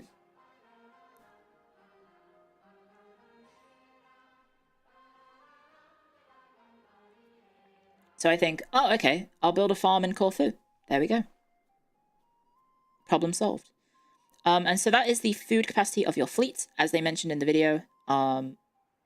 The food capacity of your fleet can help feed your armies when they're overseas doing invasions and attacking. And so yeah, here is the society panel. Here are all the tooltips. Basically, you know, kind of what you expect from a culture map mode in a Paradox game. And then it does actually go into more detail about like, oh, okay, you can kind of see all of the various different cultures. And obviously it's a lot more in depth than it was in EU4 because you have more than one culture per location. And then that was the religion panel, which is, you know, it was just all grayed out. And then here's your people and your populations. And obviously your populations are like, I think in this menu, it lists literally every population in every location. And I have 9 locations. So this is the list of every single population in my country. So when you have like a big country, this menu is going to be utterly insane because it's broken up into the different castes in society. So I had, if you saw then, I had one province that had 9 nobles in it, 22 members of the clergy. So there's just so much information that it's somewhat overwhelming. here's a little bit of the information. So Venice has 3 vassals, one of which is Ragusa, modern day Dubrovnik in Croatia. And so there is, yeah, there you go. You saw there. The Holy Roman Empire has 329 members. And so there's various different like international organizations which have different effects based on, you know, what type of organization it is and what they do. Here's the military units. So this is very quickly, you've got your levies. That's your bread and butter soldiers, like from your population. They suck. They're not very good at fighting, but that's all you get at the start. You do have the ability to get regulars, but it requires infrastructure in your country. And then the most important one, at the start at least, that I've heard from other content creators is the mercenaries. Because mercenaries are actual professional soldiers, so they wipe the floor with levies. Like, I think it was Lath and Red Fox in their videos, they were talking about the 2 of them had 2,000 mercenaries, and they wiped the floor of combined forces of 20,000. Because they were levies. 20,000 levies versus 2,000 mercenaries, and the mercenaries won. Like, convincingly. So yes, here's all the geopolitics. Expansion isn't gonna have any sort of impact on the game at the moment because it's right at the start. But you can do colonization as any country, which I like. I do like that. You have maritime stuff, which is obviously important to Venice. And then you have the diseases, which the disease panel becomes very important very early on because the Black Death, I think, happens 10 years into the game or so. And it's basically, the Black Death is kind of an interesting game mechanic because it sort of sets you up for like, oh, by the way, this game isn't just like EU4 where you start off weak and then you just snowball. You know, you keep going better, you keep getting stronger and stronger. There's never ever setbacks. In this game, it sort of starts off with you, okay, you can start growing strong, and then the game just hits you with the Black Death, right? So don't expect the same sort of easy progression system as in EU4 as you do in EU5, because the game hits you with events that will handicap you. Just historically handicap you, because by the way, Black Death hits, there goes like, depending on how badly it goes, you can lose 1/3 of your population, you can lose more. And it hits everywhere. But, you know, the Black Death is important for some of the social and cultural developments that occur in the time frame. So I respect the devs a lot for trying to implement that into the game that is essentially punishing you, but it does also result in the game sort of emulating those widespread reforms, that cultural and social reforms and changes. So it's really cool. So here's the cabinet members. They are very important for running your country, and I hadn't figured out various different mechanics at this point, so I was just like looking through all these options and thinking, oh, that sounds good. I'll just do that. I'll just do that. So I think I'm improving the development of Venice with one of my cabinet members. And then the other one, I think, is improving the control of another place. Because control is based on geographical proximity to your capital. And then there's hard caps on it, which is an interesting system, but also can feel a little bit somewhat restrictive, because you kind of are... If you have areas far away from your country, you don't get as much out of them. So you kind of need to be able to augment your control in ways that will increase that, and that will require further into the game. Because ultimately, I think EU5, sorry, Force of Habit. EU5 is quite odd in that you can snowball, but it's depending on the country, you can be somewhat, not necessarily punished, but like areas further away from your country, you're not going to get as much out of them because you have bad control there, right? So here's me, I think, retrying to find where do I get food for Venice. And I'm like, oh, I don't know where to find it. Maybe I can find food somewhere. But I think this is just a list of all the places in the world which has food or doesn't have food. And so there is an element of, oh, here we go. There you go. Oh, okay. I found the Istria market Istria and the Venice market has food. And then the other places also have food. So I think I was trying to figure out how to, yeah, there you go. I'm increasing the fishing output in Istria to try and feed myself, I think, is what I end up doing there. And then, yeah, I'm just flicking through the menus. And then, yeah, so this is me going through the sort of banners at the top. It's interesting because at the start of the game, expansion is quite easy because there's not many forts. So you can siege down places really quickly. And also armies are very squishy, so if you bother to hire mercenaries, you're probably going to win. But then at the same time, if those places that you're conquering are quite far away from your capital, you might end up not getting as much out of the places that you're conquering. I've seen some stuff about the Ottomans, and I think there may be some sort of modifiers or specializations for countries that were famously quite big, that they get bonuses to their control in further off regions. So they may have, like, I don't know, better autonomy control in like further off regions. Yeah, there's other things that I've seen, like, is aggressive expansion in the game? Yes. Aggressive expansion is now called antagonism. And so obviously the more antagonism that you generate, the angrier everyone gets with you. I haven't fought a war in EU5 yet. So I actually didn't get to experience any of this. So this is me finding saffron. I had a saffron in Crete. So I was thinking, oh, okay, I'll just be able to develop Crete. Crete's saffron output, and then I can keep the saffron because it's my vassal. Surely my vassal will give me their goods, right? They're my subject. Which I think is how it works, so. Antagonism is a number, yes. So yeah, here's me, I think, setting my estates. I was just thinking, oh, okay, this seems good. Take it. Yeah, Lady Saffron reference, yeah. So I apologize if I'm like talking too fast. Please let me know if I need to explain anything or pause anything. Because I'll try and slow down. Because I do have a time limit somewhat. We have 8 minutes left of footage to show. And like I said, you don't actually see any gameplay. So I'm just kind of going through the UI and trying to showcase as much as I can. And there is definitely like elements of the UI that is very busy and maybe to an extent over-designed.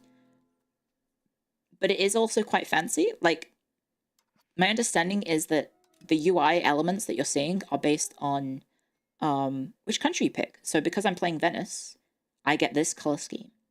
I didn't actually try any other countries, so I can't tell you for certain.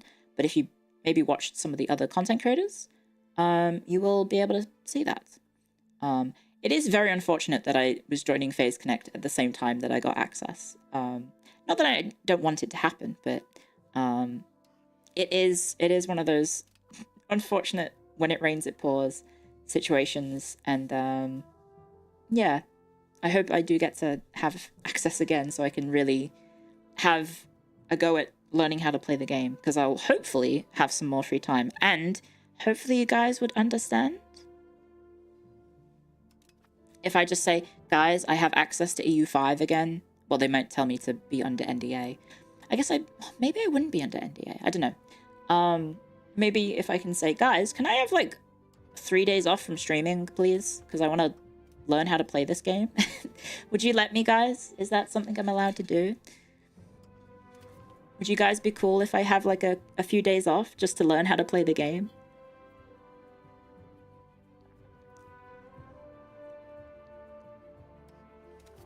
Released within 2025? I believe the Steam page says, yes, 2025.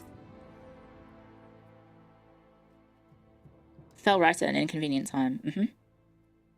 Learn it on stream. I might not be allowed to do that because they may want to control they may want to control the release of things. So yeah, this I think is me just setting up a state stuff. So I think most of the advice that I saw from other content creators was basically give the burgers as much as you can, because you want to get as much money as fast as you can. And the easiest way to get money is through trade and the burgers. Trade is incredibly OP in EU5 at the moment. Obviously work in progress, so it might change based on, you know, what they do after this event.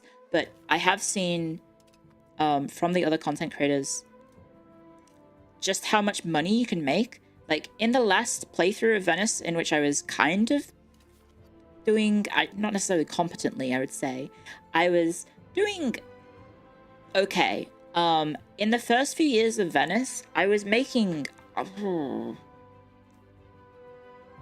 let's just say I was making buckets of ducats. You can see I'm making at the top, I've got 5 ducat income. I think I was up to 25 or maybe 30 income, and that was basically all from trade, and taxes were like barely any income, which is kind of weird because obviously taxing was still a very important aspect of how countries made money back in that time frame, and obviously, well, I guess still is.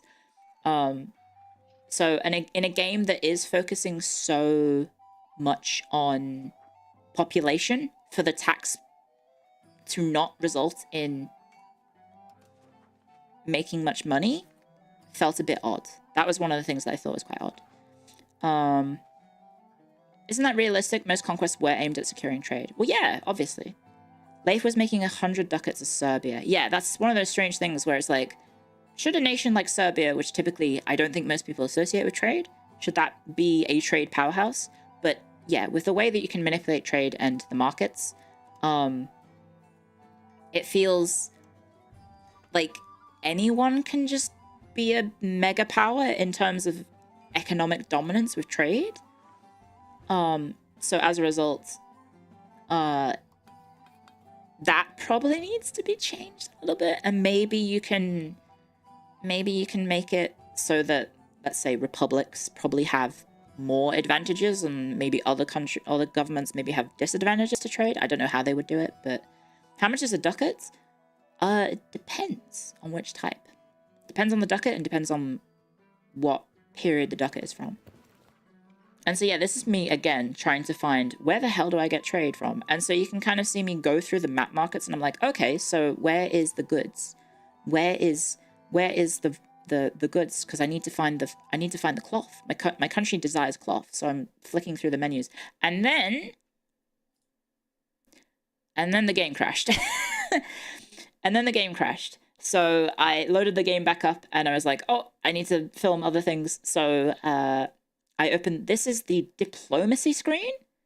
And so you can kind of just see how many options are. You've got the Guelphs and Ghibellines, because obviously that was a very important part of the gameplay. Not gameplay, sorry. That was a very important part of the time period. And you have various different options. One of the weird things is, like, you can just ask anyone, hey, can I be your vassal? And everyone will accept. So there's me just sending maps to my subject. I don't know why I did that, but I got to do it. There's your hostile options, covert options, economic options. So yeah, you can see just like the sheer amounts of options. And some of them are quite very specific, like request sound toll exemptions, which would presumably be for Denmark. And then there you go, subject actions. Because I was thinking, oh, maybe I can try, I'm quite strong, I'm Venice. Maybe I can vassalize some of the members of the Italian states, the Italian HRE states. No, I didn't actually figure out how to do that. Basically, I just had all these countries that I could ask to be their vassal. So, yeah, there's that. And then there's just a lot of options. It feels basically just like a EU4, but with slightly more options. I wasn't really a fan of this implementation of the diplomacy screen, and I've heard from other content creators that they weren't necessarily fans of this either. Because you're not just like clicking on a country and interacting diplomatically, you have to do it through this menu. It feels a bit unusual. But obviously, with all the new game mechanics, there's also more diplomatic interactions. For example, there was, what was it? Food access. So your army would be allowed to travel through someone else's country and presumably be able to eat their food. That was the thing. And then this is me. I think I was, what am I doing here? I am, I think, alt-tabbing to check something. I was checking the time, I think. And so yeah, there's quite a lot of options, but it feels like the implementation isn't the best. And then here are the laws, so you can kind of just like choose how. Oh, and then I ran out of time. Okay, so that's where I cut off the footage.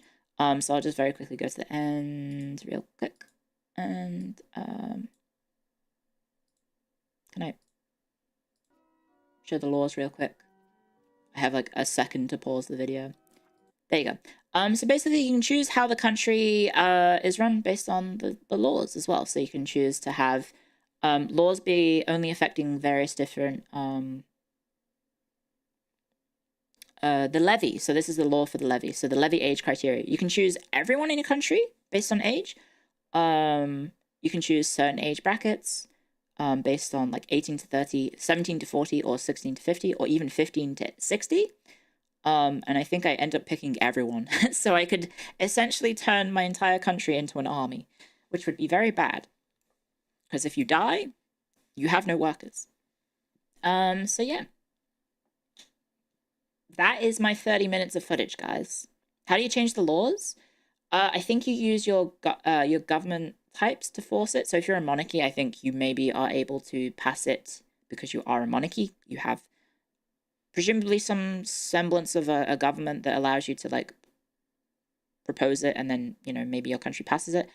I think republics have parliaments, and then you can just like pass it as a parliament act, essentially.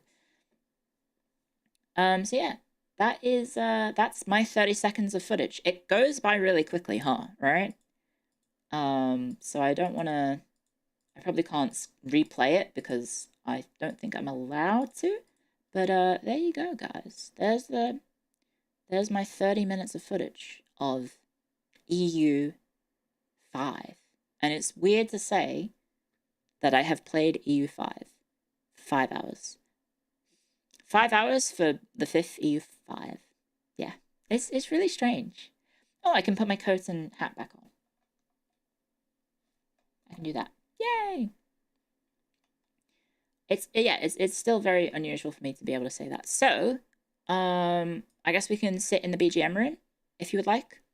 Because I'm probably not allowed to keep going over everything. Something I noticed when you were looking at the estates is that at the start, is that the different estates seem to individually like and dislike certain foreign countries. Can you tell us about that? Yeah, the estates are definitely more fleshed out in terms of how they interact. What's Balliol in the top left? I believe that's the Highlanders in Scotland. It was a rebellion in Scotland. I'm not too familiar with it, but I believe it's like a rebellion or like a splinter states that occurred in Scotland. So it wasn't like, at that time, you didn't have a fully unified Scotland. Correct me if I'm wrong. Yes, it's a civil war. Okay, thank you. So I might very quickly send us over here. Oh, I still have my Chrome open. Give me a second to hide that. Oh, I'm in the presentation. Sorry, I should be in... Oh, no, I'm in presentation. I just have Chrome open. There you go. Okay. So now we have BGMs. So, guys, I guess I can talk about the game now. I can talk about the game quite freely. I've been passing some comments about how I feel about it. But yeah. Let me get my notes over here. There we go. We have 5 hours left on stream. I probably am not going to stream that long. I don't know how much longer I will stream because This is a kind of a niche topic in that I am talking about just EU5, and I don't want to like finish that and then just like go and do something else. I think it might be good to have it be like a self-contained sort of video. It's England interfering in Scottish politics. Aha, cool. Can your tailor's build develop the Jaguar loom, combine that with your Venetian glass and end up very advanced? I don't know, but obviously like the start of the game, like some of the things about EU5 is that it is such a huge change from EU4, that the way that you play is very different, and the start is quite slow. The start is quite slow, and as a result, a lot of your moves at the start are, basically trying to set up your country for success much later into the game, because you're basically trying to build an industry that will help your country develop much further into the future. So you're kind of playing a long game instead of like short-term gains, because it kind of like everything scales. Like population obviously will scale, your industry scales, like because everything is kind of everything hinges around your population essentially, and how you interact with your population, that you need to have the ability to grow it in order to deal with everything else. And obviously having a bigger population also comes with other issues like needing food, for example. And as I mentioned in the game, Venice starts off losing food, which was very scary when I first saw that. I was like, oh my god, my people are gonna starve. So basically, like, the first moves that I got in terms of advice were focus on your population, focus on your market capacity by building marketplaces, and focusing on your food output. And that's like the core sort of start that you need to aim for in order to set yourself up for more success. But the first start of the game is quite slow, unless you start going crazy with conquest. And it is very easy to start snowballing with conquest, because as far as I'm aware, antagonism doesn't really kick in that quickly, especially in the early game, and you are able to take quite a lot of land early before anyone really gets uppity about it. So I didn't get a chance to do that. I never actually started a war, but I've checked out a lot of different people's videos, and I saw them conquering vast swathes of what would presumably be quite high development land in Italy, and no one caring. So, you know, it's kind of weird in that you can snowball in certain areas, and then also in other areas, it's really slow. So like your trade, I will say trade is definitely something that needs tweaking, because you can not min-max, you can make your trade explode in value way too fast, and you can make way too much money. So that probably needs toning down. Your ability to conquer at the start of the game before everyone gets forts is also incredibly fast. So if you wanted to, you could just conquer all of your neighbors nearby and just get huge really, really quickly.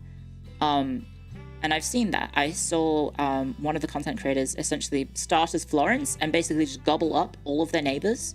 And then all of a sudden the Black Death hits. And it's like, oh wow, okay, so in the span of essentially 10 to 15 years, they managed to conquer, like, and consolidate basically that sort of like stretch of Italy that's like it's like between northern Italy and central Italy, where Florence sits. So he kind of just like blobbed pretty hard. And then I saw another content creator, I'm sorry, I don't have everyone's names memorized, take all of Ireland really quickly as well. So that was quite impressive that you could just expand so fast.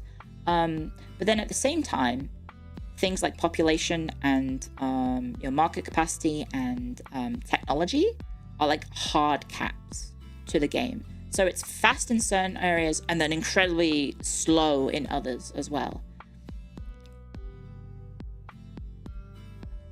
It was Lambert playing as Tuscany. Okay. So yeah, it's one of those games where obviously it's pre-release, and it feels like maybe some of these things need to be balanced a little bit, because it feels like some of these things just need to be tweaked. Because one of the things that I was quite scared about with EU5 is that it felt like all of these new systems were being implemented into a game that would then kind of contradict each other. And I will say that those fears are unfounded. I think they have done a very good job about implementing these systems that actually complement each other. I think it is scary because you have the introduction of the population system, you have the introduction of the market system, and you have the introduction of sort of the levy system and like employee and society and management and all that jazz. From you've got mechanics being pulled from Crusader Kings, you've got mechanics being pulled from Victoria 3, you've got mechanics being pulled from Imperator, you're getting mechanics pulled for ME, IOU, and taxes. And I was kind of scared that the game would be too convoluted to get into. And at first it is intimidating, but I think it works. I think it does work. It's incredibly ambitious, yes. I think it's a very ambitious approach to making a truly grand strategy. And I really hope that they can nail it, because I want it to be good. I want the game to be good, because I like these games. And it is scary that you're seeing all these sort of systems trying to interact with each other, and I think they have managed to get a fine balance on them. I just hope they can stick the landing, yes. And the potential is definitely there, yeah, absolutely. And there's it's just very strange. So as someone who is primarily an EU4 streamer or EU4 Paradox gamer, EU5 feels foreign. It feels very alien. It feels very weird. And so if you are a more rounded Paradox fan, you're probably going to like EU5. If you are a diehard EU4 fan, it is probably going to take a little longer for you to get used to the new mechanics. Unless you're like that diehard that you've been consuming every sort of Tinto Talks and then you're like set to play the game as soon as you get it. But I think overall, I am positive on the game. That doesn't necessarily mean that I have completely pros and versus cons, but yeah, I think overall, I think it's promising. Hello, Rie Senpai. Hello, Rie Senpai. I'm being nice and calling you Senpai. Hello. Hello, Rie. Hello, Hemobetos. Thank you for the raid. Welcome, guys. Hi, my name's Clio, and I am Face Connect's head archivist and historian, and here we are talking about history. So lick the raiders, guys. Lick the Hemobetos. Lick them. Lick them. Lick them. Lick them. Lick them. Anyway, hi, guys.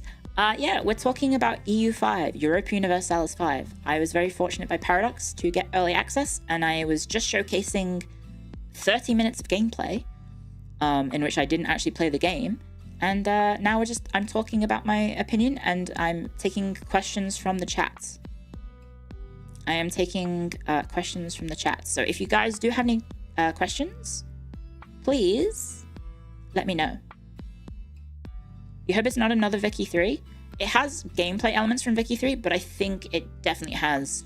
I think it's going to be better than Vicky 3, in my opinion. But I am biased because I think the gameplay elements that come from EU4 in EU5 are more interesting than the gameplay elements of the Vicky franchise by itself. Does EU5 have a start date for every day, every month, and every year? Like 3 and 4? No. There's one start date. I'm pretty sure. I'm like 99% sure that there's only one start date. The game starts in 1337, aka leap year, and it ends in 1837. So it's around 500 years. A nice round 500 years. Can you corner camp on the game? I guess? Maybe? Until people start sailing everywhere? as a diehard Stellaris player, would I be able to get into EU4 or 5? I think so, yes. There's probably going to be some mechanics from Stellaris that might seem... they might make sense to you as a Stellaris player when it comes to EU5. Would you say states are like interest groups from Wiki 3, or are they more like what they are in EU4? By states, do you mean like the actual countries themselves? Do you notice if there are unique buildables like the Arsenal or Doge's Palace? Yes. So I went through the building ledger in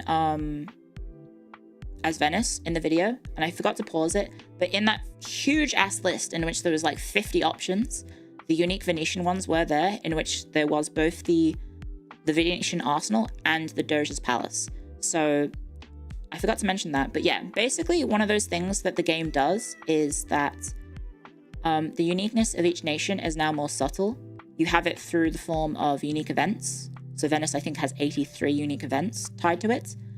And then I think there's also 60. I think hang on, I can just check.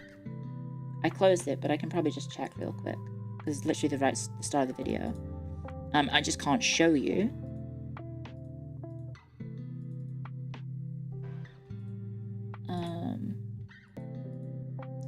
There's 25 unique modifiers for Venice. There we go. So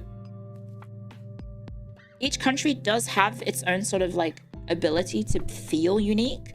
It's just not as arcadey in the way that EU4 was, in terms of like, oh, this is a country that is famous for having cavalry in its army. We give that nation some cavalry combat ability, right? As part of its idea set. The way that they've done it in Project Caesar is a lot more subtle and sort of develops over time. So yeah. Can you still magic with monarch points? No, no more monarch points. There's no mana. Your ruler has a sort of aptitude in how they deal with things, and that will affect various different mechanics. But it's no longer a magic number that as soon as you get like 600 admin, you can develop to the next technology. All of those systems have been overhauled. How do mission trees feel? There are no mission trees, I think. Those are missions I haven't actually interacted with. And I believe the system in which missions are available, I think they said that they're going to overhaul it. So I think they did tell us to not bother with missions at the moment because it's not going to be in the current state that we have access to the missions. I think they said that is not going to be what it's going to be in the final game. So we basically just ignored it. So mission trees did kind of give you a nice narrative to follow for your countries, but it also did sort of railroad you, right? It railroaded you quite hard. So as a result, it's a bit unusual because you don't have that guidance anymore. Also, there's other weird things, like the game feels slower. For example, you know, EU4 starts with, typically you can get 3 rivals at the start of the game. In EU5, you can only have 1. And I think that is true for every country. It might be that bigger countries can have multiple rivals, but I didn't check because I only played Venice. Have you tried Ambernaut? Yes, I have. How do great projects feel like? I didn't get a chance to try that out that much. It's more sandboxy. It's kind of a choose your own experience. You can develop your countries however you want. Like if you want to take a country that's typically more militaristic and develop it into a trade powerhouse, you can. And the game mechanics allow you to do that. You can colonize as any nation. You can be militaristic as any nation. Are the Ottomans OP? Yes. The game starts earlier, prior to the rise of Ottoman power. So you essentially get to fill out the power fantasy of like, it's going to sound insane. You kind of get to fulfill the power fantasy of being like the level 1 grunt and become the level 100 mafia boss, aka the Ottoman Empire. And you can just conquer everything. And really fast too. I think I saw one of the content creators was able to form Prussia absurdly fast as well. So there may need to be more restrictions in terms of formables and power scaling, because yeah, it feels a bit odd that like you can form Prussia before like 1450, right? Can you enter Bulgaria? Bulgaria is in the game at the start. So I guess you can if you're playing as the Ottomans, right? Or whoever you want to play as. What about the power fantasy of restoring Byzantium? You can do that, yes. You have the option to restore the Roman Empire. I think Ludi did that in his video. Does anything stop you from keep on going and conquering? Yes, so there's the coalition system is now called antagonism, and it's reworked differently, but you can still get coalitions forming against you depending on how aggressive you are. So yeah. Are there any Cossacks? I believe so, yes. I think so. I think nations that are dealing with the steppe nomad sort of area, I think, do have the ability to use Cossacks, maybe? Can we get like 1 million army stack in the 1700s? I don't know, because I didn't have the chance to play that far. I think one of the restrictions they did have was in terms of gameplay, we weren't allowed to show anything, I think, after 1437. So we could only go like 100 years into the game. And also this is a game that goes a long time. So I don't know if any of the content creators got really far. And I don't think we're allowed to talk about anything that far either. So I don't think you would probably hear anything from them, even if they did. I only had like 5 hours, so yeah.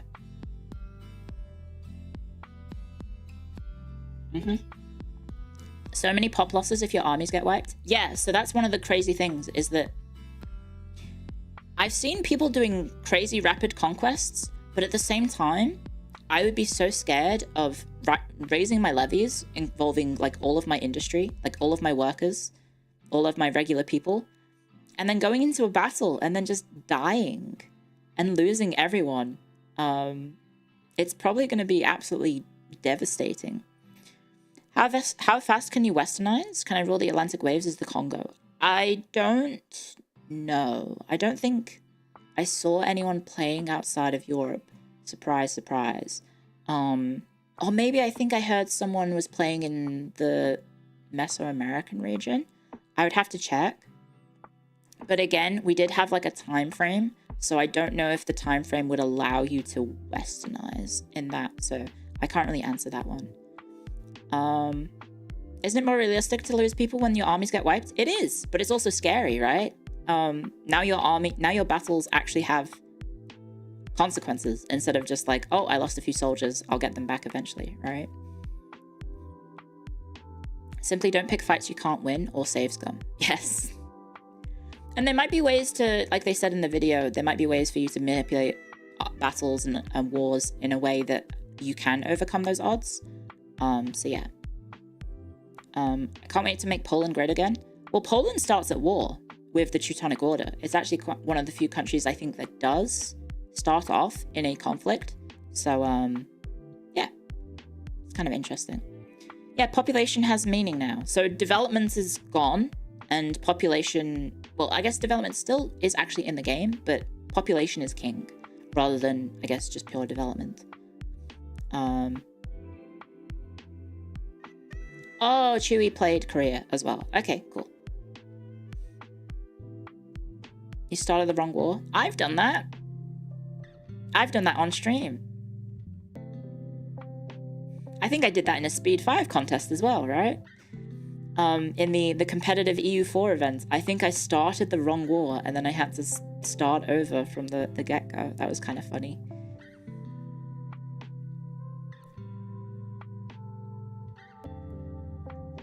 I don't think you can fully depopularize areas. I'm not sure. That might be a thing that you can do, but yeah. Do the little cities and houses increase with development? I think so, yes. I think that the little areas in the world do increase in size, which might be why people, I think, have been complaining about it. Because obviously those areas will start to grow over time, like it does in EU5. And then it's just going to be like the entire world will be urbanized, which is kind of ridiculous. It starts during the 100-Year War. Or is it the start of the 100-Year War? Or maybe it's the start of the 100-Year War. You totally can depopulate a province. Don't say why you wouldn't be able to in EU5. Oh, in Imperator. I don't know. I would have to, again, I haven't really read all of the Tinto talks. I tried, as soon as I got access, I was like trying to catch up and be like, oh god, I've got to skim read everything. Is the situation in Iberia the exact same as in EU4? Kind of. Like, the Reconquista has happened. I think, well, Granada is still there. And I think Morocco has a little bit of a foothold, but that's it.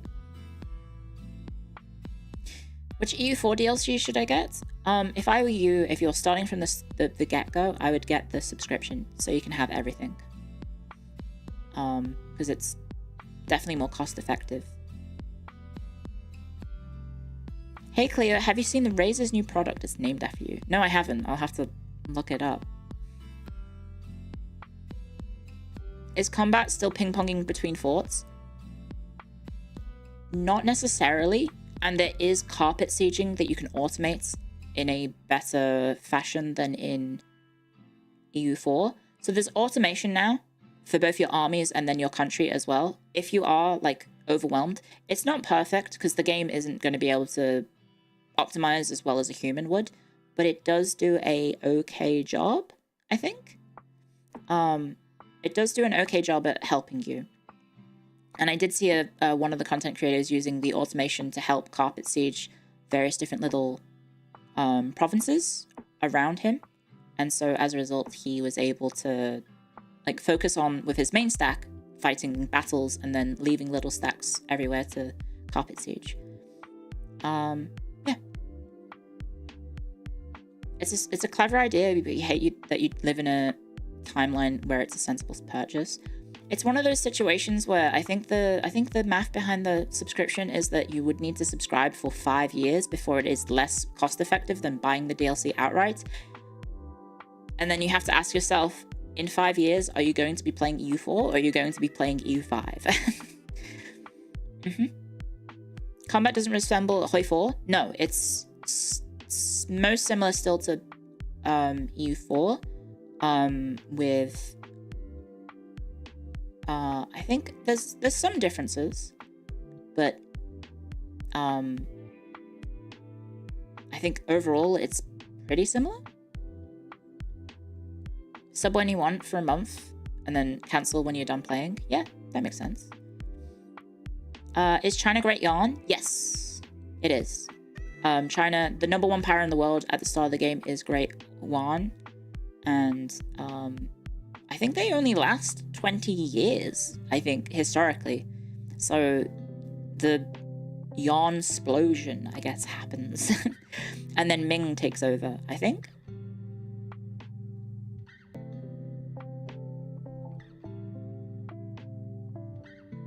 You like moving little guys on the map? And you can also automate them as well. Great yawn. But yeah, if you have any other questions, I'll try and answer them, but I do have some pros and cons that I wrote down.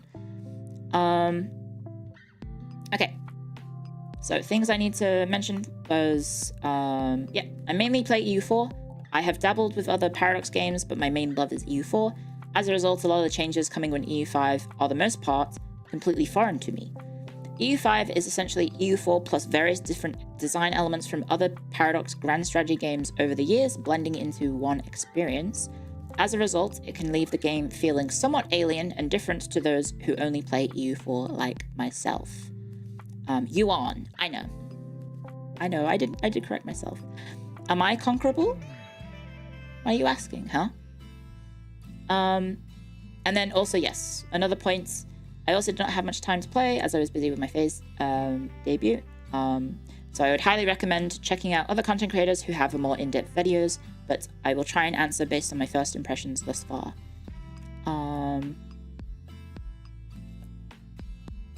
It feels like it pulls most from Vicky 2.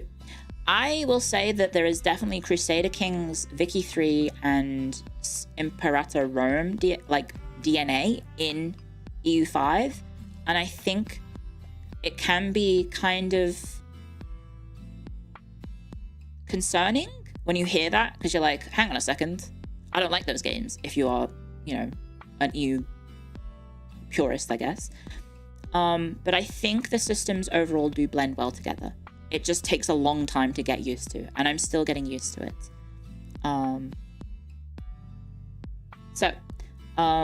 Gameplay things. Food and population, incredibly important. What a surprise. Your population is very important to your country, and you need to feed them. So that is kind of one of those things that you do need to focus on. You do need to focus on those pretty heavily, because they are quite central to most of the mechanics in the game. And then also, trade is vital for keeping your population happy. So if you need to get goods that your people demand, that is also very important. And so you can do that either via conquest, by conquering your neighbors who maybe have those goods, or by trading for those goods, or building industry so you can make them yourselves. So yeah, you do have to feed your people. What a surprise. How long till we see the Battle of Cleogia? I guess when the next time I get to play the game and I'm allowed to play it on stream, and maybe we can have a battle there. You feel like France is going to be broken in that start date? I mean, France is at that point going through the 100-Year War, so it will be strong, but it won't be like stupidly strong. I think the true powerhouse at the time of 1337 is Hungary in Europe, because I think at that point you do have Hungary in a huge in a place where it is able to expand quite a lot, and it also is very rich and developed. And then it is also I think it is a few, like, is it a few decades before the unification of the Hungarian, Polish, and Bohemian crowns? I'm not sure I remember off the top of my head when those happen. But yeah, I think Hungary is like one of the strongest nations at that point. I don't know if Austria is particularly strong, because Austria, I think, is just kind of playing whack-a-mole with the HRE. Yeah, Hungary would historically get a union with Bohemian Poland. So I imagine as a player you would be able to have that happen with the unique flavor events of Hungary. That's in the 1400s. Oh, okay. How real was the unification, or was it more on paper? That specific unification, it was real. The King of Hungary controlled all three crowns. I think. Wouldn't Austria be divided into three? Yeah, like, well, some of the countries in the map are like split up like crazy. Salzburg has like a lot of little bits inside of Austria. It's kind of weird to look at. It's almost 80 or so years before that happens. Okay, thank you for the reminder, because I'm terrible with dates. It's really kind of funny that despite, you know, having a career in history, I never really managed to get better at remembering dates as I did in my undergrad. So I always suck at trying to remember specific dates. Unless I have it like written down recently. So yeah, I think Hungary is one of the stronger nations. Serbia is apparently a really good pick to learn the game. because you start off in quite a solid position and then you can very quickly get strong. So I think Lath did a video on Serbia, and I think also I think Red Hawk did a video on Serbia. So I think, yeah, I think Serbia is considered like a very good nation to learn the game because you have a good start. Good evening, Hag Panko. Thanks.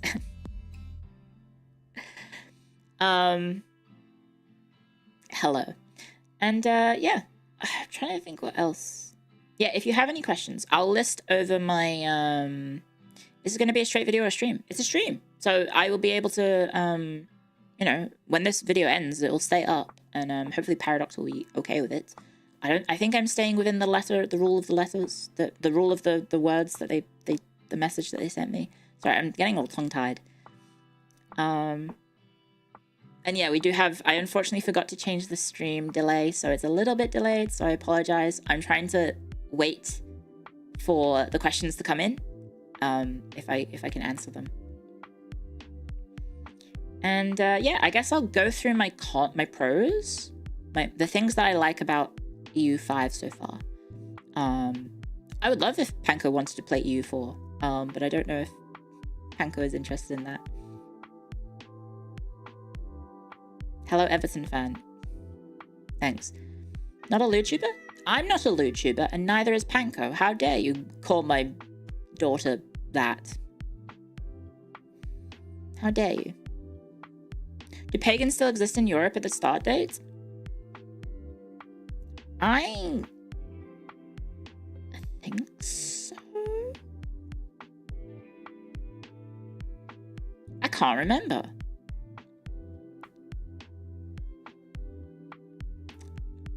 I don't remember. Isn't there... Or is it just after the Lithuanian conversion? When did the Lithuanians convert again?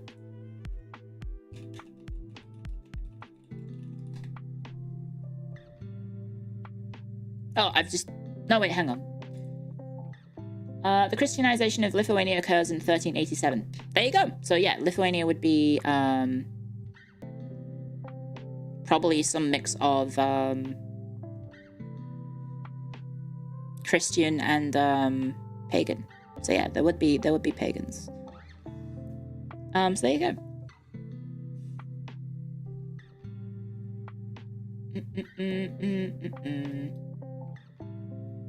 Mostly just because the nobles converted. You remember that from the AOE2 campaign? I think I played that one, didn't I? I think I did. Anyway, okay, pros. I will go through my pros. I think the game looks pretty. I did see a lot of comments online saying that they thought the game looks cheap or bad or like mobile. I don't necessarily understand that, aside from the fact that maybe the UI is very busy. And I would agree that the UI at first is very busy and it's a lot to take in. But I think it looks nice. I think the world looks nice. Like, obviously, change is different. Change is inherently different. Change, different thing bad, old thing look better. It's probably just because you're not used to it. I don't think it looks that bad. Is it still the same engine? I actually don't think it is. I think it's a new engine. How's multiplayer? Didn't try it, but I believe Red Hawk and Lath did, and it seemed to go well for them. I am running it on a very strong PC, so that, yeah, full disclosure for the performance section when I get to there, my PC is very strong. Yeah. Drink water? I am. All things look better, subtle brag. No, I'm not talking about myself. I'm talking about the game that I like, and hopefully you guys also like it. Well, I figured if you're watching, you probably do like it. So yes, I am... First point, game looks pretty, map looks pretty, in my opinion. I also think the game sounds pretty. I think the audio design is nice. I think the soundtrack, the little sort of remakes of the EU4 jingles, I don't know if the jingles are specific for EU4 or if they're like older, like they're tied from other EU games. But I really like the songs that I'm familiar from EU4. I like the versions that are in EU5. How quickly can we delete England? I don't know, because I didn't do any conquering at all. I was too scared. Is it still scored by the same composer? I don't know. We didn't have like a full... I don't know if we have a full... I don't think we had a full version of the game. So I don't know if there was like credits or anything in it. I didn't think to check. Probably should have. How do you know if you are done with completed a game? I guess if you feel personal satisfaction with finishing the game. Okay, what else do I have? So, oh yes, another pro that I like. It does feel like a complete overhaul of the game. So it doesn't feel just like, oh, it's like EU4 but slightly different. It genuinely does feel like a new game. It generally does feel like it lives up to the name of like being a Europa Universalis 5. At no point playing EU5 in the only 5 hours that I played did I ever feel like, oh man, this could just be like EU4 with DLC, right? It feels completely different. And I think that is a good thing because, you know, there's a lot of work has been put into this game and it shows because of just how much has changed from the formula that I'm now used to. Yes, the mana is completely gone. Mana has been completely replaced. So if you like mana being gone, if you don't like the arcadey nature of EU4, you will love EU5. Okay, another pro. This is also maybe listed in the cons as well. It is incredibly in-depth. The game has a lot of new systems that all hit you all at once and are all very important. So as a result, it is a lot to learn. But as a result, the game does have, at least from my perspective, from what I have seen, it seems incredibly in-depth. Incredibly in-depth. So if you like a meaty grand strategy game that is truly grand, I think you are going to like EU5 because it is definitely a grand strategy. So yes, if you are wanting to have something that is truly quite complex, you're probably going to enjoy it. You're probably going to enjoy it a lot.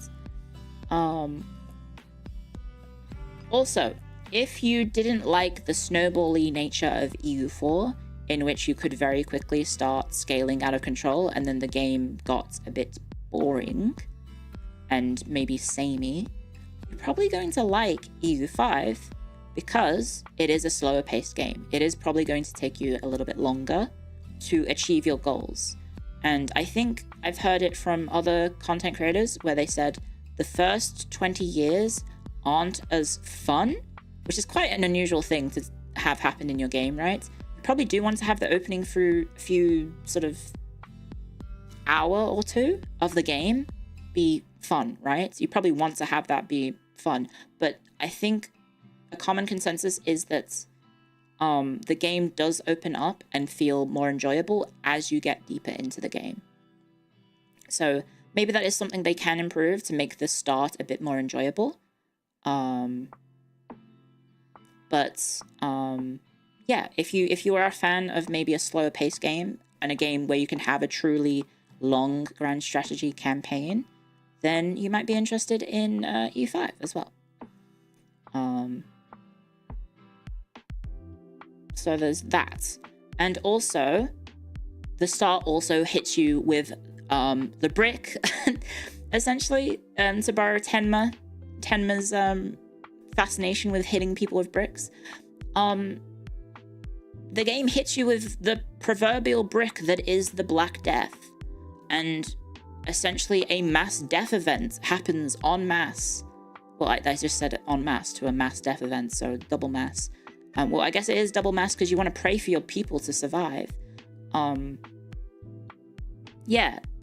So the game does sort of just say, hey, things are looking good for you right now. How about I throw you a curveball and have, I don't know, a significant portion of your population just die? Because obviously that happened, right? And then obviously a lot of changes, societal changes, for example, feudalism, and serfdom kind of goes away because of the Black Death. So you have huge changes happen very early on in the game, and I think they do a solid job at emulating that. You may not like that, right? If you are used to EU4, where the only way is up because once you start succeeding, it's very hard to stop succeeding in EU4. In this game, it does kind of teach you, oh, you will maybe have setbacks. There may be events in the game that cause you to have setbacks, and it's not necessarily the end of the world. So it might be, I think there's also elements of where the game feels more challenging because we do not know how to play, right? None of us in the content creator sphere knew how to play the game until we got access. And, you know, some people managed to put in a lot of time and were probably more competent. But for me personally, I have no idea what I'm doing. I had 5 hours in it, and so as a result, I don't know what I'm doing. So yeah, the game does feel quite difficult. It is an element of the fact that there's no tutorial, and it's got a lot of mechanics that are completely foreign to me. But yes, I feel like the added depth that the new mechanics give does make the game feel a lot more challenging and therefore interesting. But that also could be simply because I have put 8,000 hours into EU4, and as a result, I kind of know how to play that game a decent amount. I don't know everything about it, but, you know, I know how to play that game conventionally. So, yeah, and we will be doing that tomorrow. That's what I'm going to be doing tomorrow. To celebrate the fact that EU5 has been announced, I'm doing EU4 tomorrow. Is it going to stay a tutorial-less? I don't think so. I would be very, very surprised if they do leave the game tutorial-less, because it definitely needs one. And that would definitely be in my cons right now, is the fact that there is none. And so yes, another pro, again, the arcadey elements of EU4, for example, developments just being some nebulous number that represents population and how advanced your society is, mana, etc., like all these sort of systems in EU4 that are fun to play with, but also don't make any sense from a historical standpoint. All of them are gone. All of them are completely gone, and have been replaced with a more realistic approach to gameplay. Sorry, I'm going to sneeze. Sorry. I had to mute. Yeah, it's a more realistic approach to gameplay, and if you like min-maxing, if you do like min-maxing, I think EU5 will have a lot of tools for you to mess around with that you'll probably really, really enjoy. So I think this game will probably, like, it might be suitable as well for casuals as well, who want to try it. But I think also, yes, definitely min-maxers will really, really like this game. Okay, so on to the cons. And I do have quite a few cons. I think I did list more cons than pros, but also some of them are like small cons. And I've also mentioned a few of them already. So cons. I mentioned how good it is in terms of, in the pros at least, how refreshing it feels because it is so different. That's also a negative, right? I don't know how to play. There's an element of alienness and difference that is quite frustrating, as for me at least, as someone who loves EU4, to go into EU5 and for it to not instantly click does feel a little bit like, no, I want to like this, but it's difficult and I need to learn it.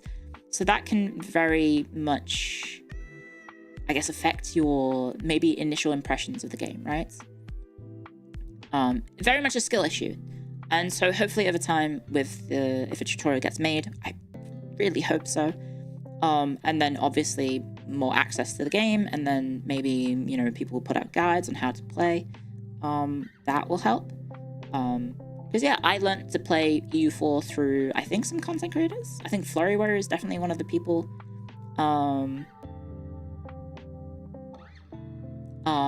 that's helped me learn how to play EU4. So I can't really rely on another content creator because there's no one for me to learn off of, because no one's been able to put out guides. So yeah, there's that. I think also because of that, I think new players will struggle with this game. I think it will be a lot more difficult for friends. If you have friends that you are maybe wanting to play this with who don't have experience with grand strategy games, I think this game will filter more people. I think this game is going to filter a lot of people unless the tutorial is incredible. So I feel like a lot of this game's success may ride on just how in-depth and successful that tutorial is. And I know some people would maybe thinking, good, filter the normies. We need to keep the grand strategy gamer for the game for the grand strategy gamers. It's for the nerds only. It's for the people with history autism. But we do need the game to...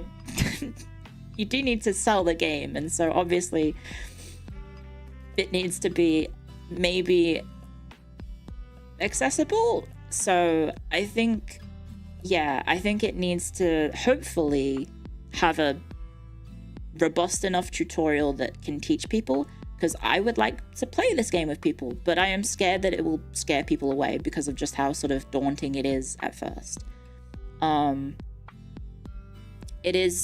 It is daunting to think about, oh my gosh, how the heck, I can barely get my friends to play EU4. Can I get my friends to play EU5, which is like it so much more complex?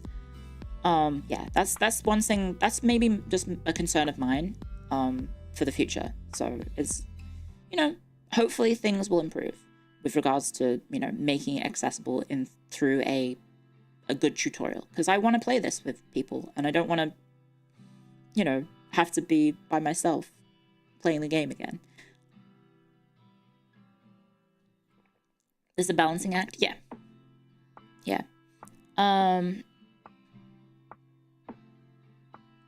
If you ask, they would. I hope so.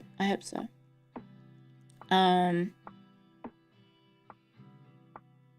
so yeah, I will say that, like, I guess for casual gamers who don't have much free time, it's probably going to be pretty tough, right? Because I mean, that's kind of just a general statement for this genre of games in general, is that, oh yes, the game that is more in-depth requires more time to put into the game. So yeah, having the game have some sort of system, like a tutorial that is robust enough for people to understand and will help get them into the game. I do hope that, like, you know, more casual players still are able to play the game, because unfortunately at the moment it is kind of scary to think about. Okay, so that's my first con, at least. Actually, no, that's not the first one. It was the second one, wasn't it?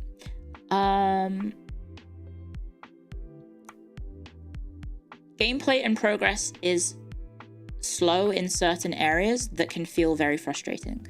I think that is something that maybe can be fine-tuned, in that a lot of the game currently is setting up for the future, and you know, you need to develop your country, you need to develop your population, you need to increase your food capacity, you need to increase your market capacity, and all of that takes time and resources that you build up over time. Sometimes some of those resources are built up very slowly. So as a result, it can be, I don't know, scary? It can be kind of slow. So I wouldn't go into EU5 expecting to, like, necessarily achieve the same amount that you could in the past in EU4 versus what you can in EU5. And there's definitely certain circumstances that you might be able to. For example, certain countries like the Ottomans. There was also a content creator who managed to finish complete Prussia very early, historic versus the historical time date. So there is definitely elements of the speed at which you can play. It feels a little bit weird. And maybe it's just some people manage to figure out ways to play fast and play successfully, and they maybe just figured out the game quicker than others. But yeah, it feels like in some areas the game you can develop way too fast, and then there's some areas that the game develops very slowly.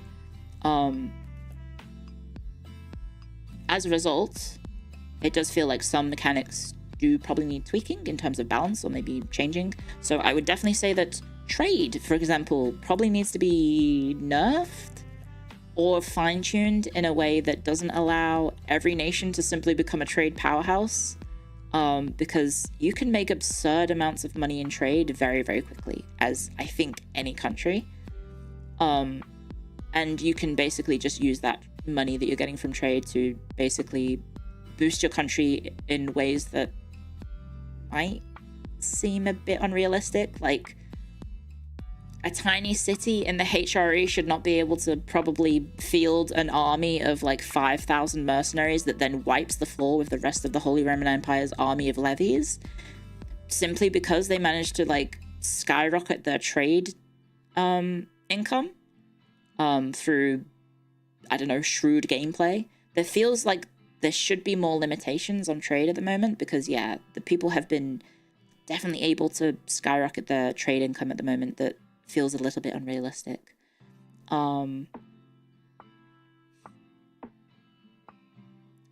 else? Armies are incredibly weak at the start, because obviously there is elements of using levies, and there's no standing soldiers. And then at the same time, obviously, as I just mentioned, mercenaries, probably a bit too competent in comparison to levies. Obviously, like a trained professional killer versus a person who you just gave a spear and said, right, you're going to battle. Obviously, the person who is a trained killer is probably going to do a better job at fighting than person who is working in the fields 5 minutes ago and wants to go home because he would prefer to be tolling the fields than pointing his stick at someone. But yeah, you can kind of use just mercenaries to wipe the floor with everyone, which is a little bit odd, I guess, because when you combine that with the trade system where you can skyrocket your income, you basically can just field armies of unkillable immortal mercenaries, and then you just win, right? You just win. And then another thing that I think is also very, very weird is that forts are way too strong. Forts are so strong in this game, and so affordable. Like, they probably need to rebalance forts to be much more expensive at the start, because they simply give you way too much value at the start of the game in terms of how they slow down the enemy. Because simply put, like, if you have a fort, the AI is just gonna sit there and try and siege it, and then you can just do whatever you want because they probably don't have a fort. So if you're playing as a nation that does have forts at the start of the game, you're in a pretty good situation, because they are really powerful for how cost effective they are. Yeah, they are kind of, I guess there are knights, because there are trained professional soldiers, but I don't think many countries have the ability to build up armies. Yeah, it is historically accurate. Overcorrecting for forts becoming terrible late game? I'm not sure. But yeah, very impactful because your armies are so shit at the start of the game. Conversely, and also you don't have like siege weapons. Well, I think you can get siege weapons. Conversely, it also allows you to rely on your forts to just carry you at the start because they are just so strong.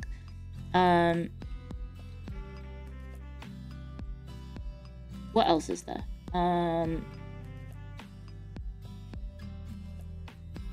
Oh, you have to take land in a war to you have to occupy land in a war to take it in a war. That change I think is not very good. Personal opinion, I think it's for balance reasons, because obviously if you take the person's capital, that is quite strong in terms of the balance of the war, like the yes. Uh-oh.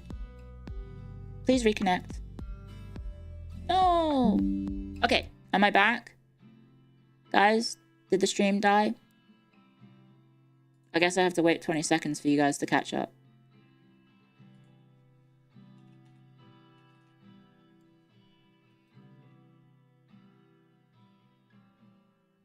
It's fine. I'm back. Yes, the stream did die. Yeah, my OBS disconnected for a hot second.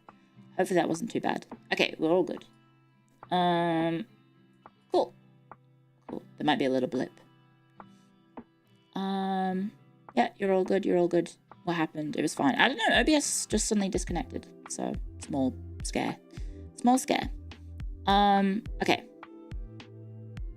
Right. I'll quickly go through my list of cons so far. Where was I? Oh, getting claims is incredibly hard. Getting claims is way too hard. You basically just no CB at the start. And I hope they do change that, because it does feel really, really weird. To go from a game where maybe you had too many claims in EU4, and then now in EU5, you basically just no CB everyone. Unless you have like unique missions that are giving you or unique events that are giving you claims, you're basically just no CBing everyone, and it feels weird, and it feels strange, and it feels odd, because you're just tanking extra what's it called, like aggressive expansion? What's the word I'm looking for?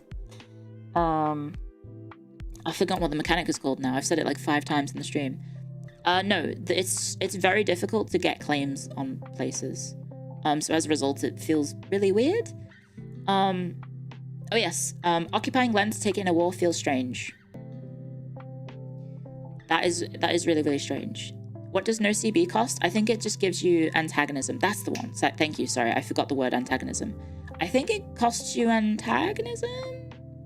I think? And then stability, also the negatives of being 0 stability aren't that bad, to be honest.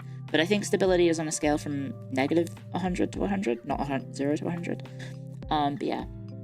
EU4, it was very easy to get claims. That is true. It is very easy to get claims in EU4, so it feels like a very hard flip from that. Especially because obviously like mission trees kind of gave them out like hotcakes, right? What else is there? Oh yeah, especially in the HRE. You can't no CB in the HRE, I believe. So it gets even worse if you're there, because it's hard to get claims, and then in the HRE you can't even no CB. So it's pretty rough. Oh, it does cost you stability. Okay, fair enough. Yes, war exhaustion is still a thing. Okay, what else is there? Yes, I think there's less clear and obvious national uniqueness and national identities to certain countries because of... Obviously the game, like EU4, had more arcadey ways of showing how a country specialized. In EU5, those are more subtle and less obvious. because they're kind of like unique bonuses that your country has or unique flavor events. So it's not like outwardly obvious that those exist, I think. At least I couldn't tell. So as a result, it felt very, very weird to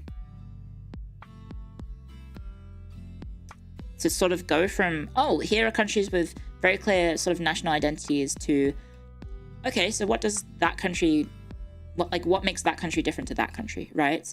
What makes this tiny little state in the HRE different to this tiny little state in the HRE? It isn't inherently clear.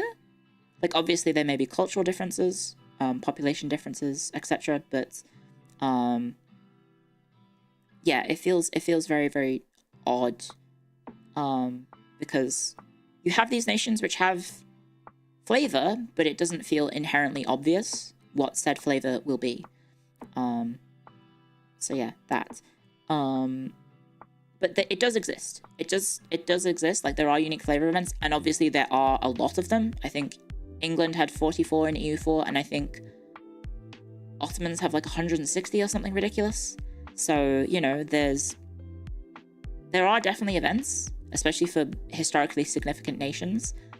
But it just, I don't know, to me at least, there's no like clear showcase in game. Like, oh, like Bohemia has good soldiers, for example. Like, that's the thing about Bohemia and EU4, is that they have, I think, pretty good soldiers. Austria is pretty good at diplomacy inherently, right? You don't necessarily see that from the get-go in EU5, I think. And I may be wrong on this. This is just my initial impressions. Would showing it up front, like EU4 ideas and traditions, be acceptable? That's what I'm used to, and I guess I'm kind of wanting, but it, as far as I'm aware, it isn't inherently obvious or there from the get-go. Yeah. Many small states do seem basically the same, but it doesn't seem that they try and focus on more nation flavor for major countries. Yeah. Are there the Hussite Wars in EU5? Yes, there would be. There would be, because Jan Hus dies 1415. So presumably that would be in the game. So yeah, there's that. And then obviously stuff like mission trees are gone, so those also help with like making nations sort of stand out, I guess, because it's like a narrative structure to the game. Yeah, the mission system that is, I guess, maybe there to replace that isn't currently good, and I believe it is being changed. So I did put that down as a con, but I guess, you know, we don't know what's going to be replaced with. Hopefully the replacement is a good system. The UI is very overwhelming, and it feels kind of messy at first, but it does eventually, you know, it takes a long time to get used to, but you can get used to it. I say as someone who is at this point 5 hours in. I definitely wasn't a master of it, but it was eventually starting to click. It just, you know, you have to take time. It's a skill issue. It's a skill issue, but yeah, it takes time to get used to. And then what else do I have on my list? Yes, there can be things, like small little things about the game that is kind of a little bit frustrating. The game doesn't really explain itself very well because of no tutorial. The UI can be quite clunky in parts. Again, that might change because game work in progress. Again, remember everyone that like everything that I'm saying right now, it is a work in progress. And then also there is, you know, unintuitive buttons that it doesn't really like explain. Oh, press this to do this. It's just kind of like you have to like at the moment figure it out, which is something that is a little bit difficult when you don't have any tutorial resources to rely on. And then what else is there? Oh yeah, performance issues. I've had the game crash a few times. Like I said, when I was recording the little video for it, it crashed twice. I've seen other creators talk about their performance issues with trying to play the game or record it.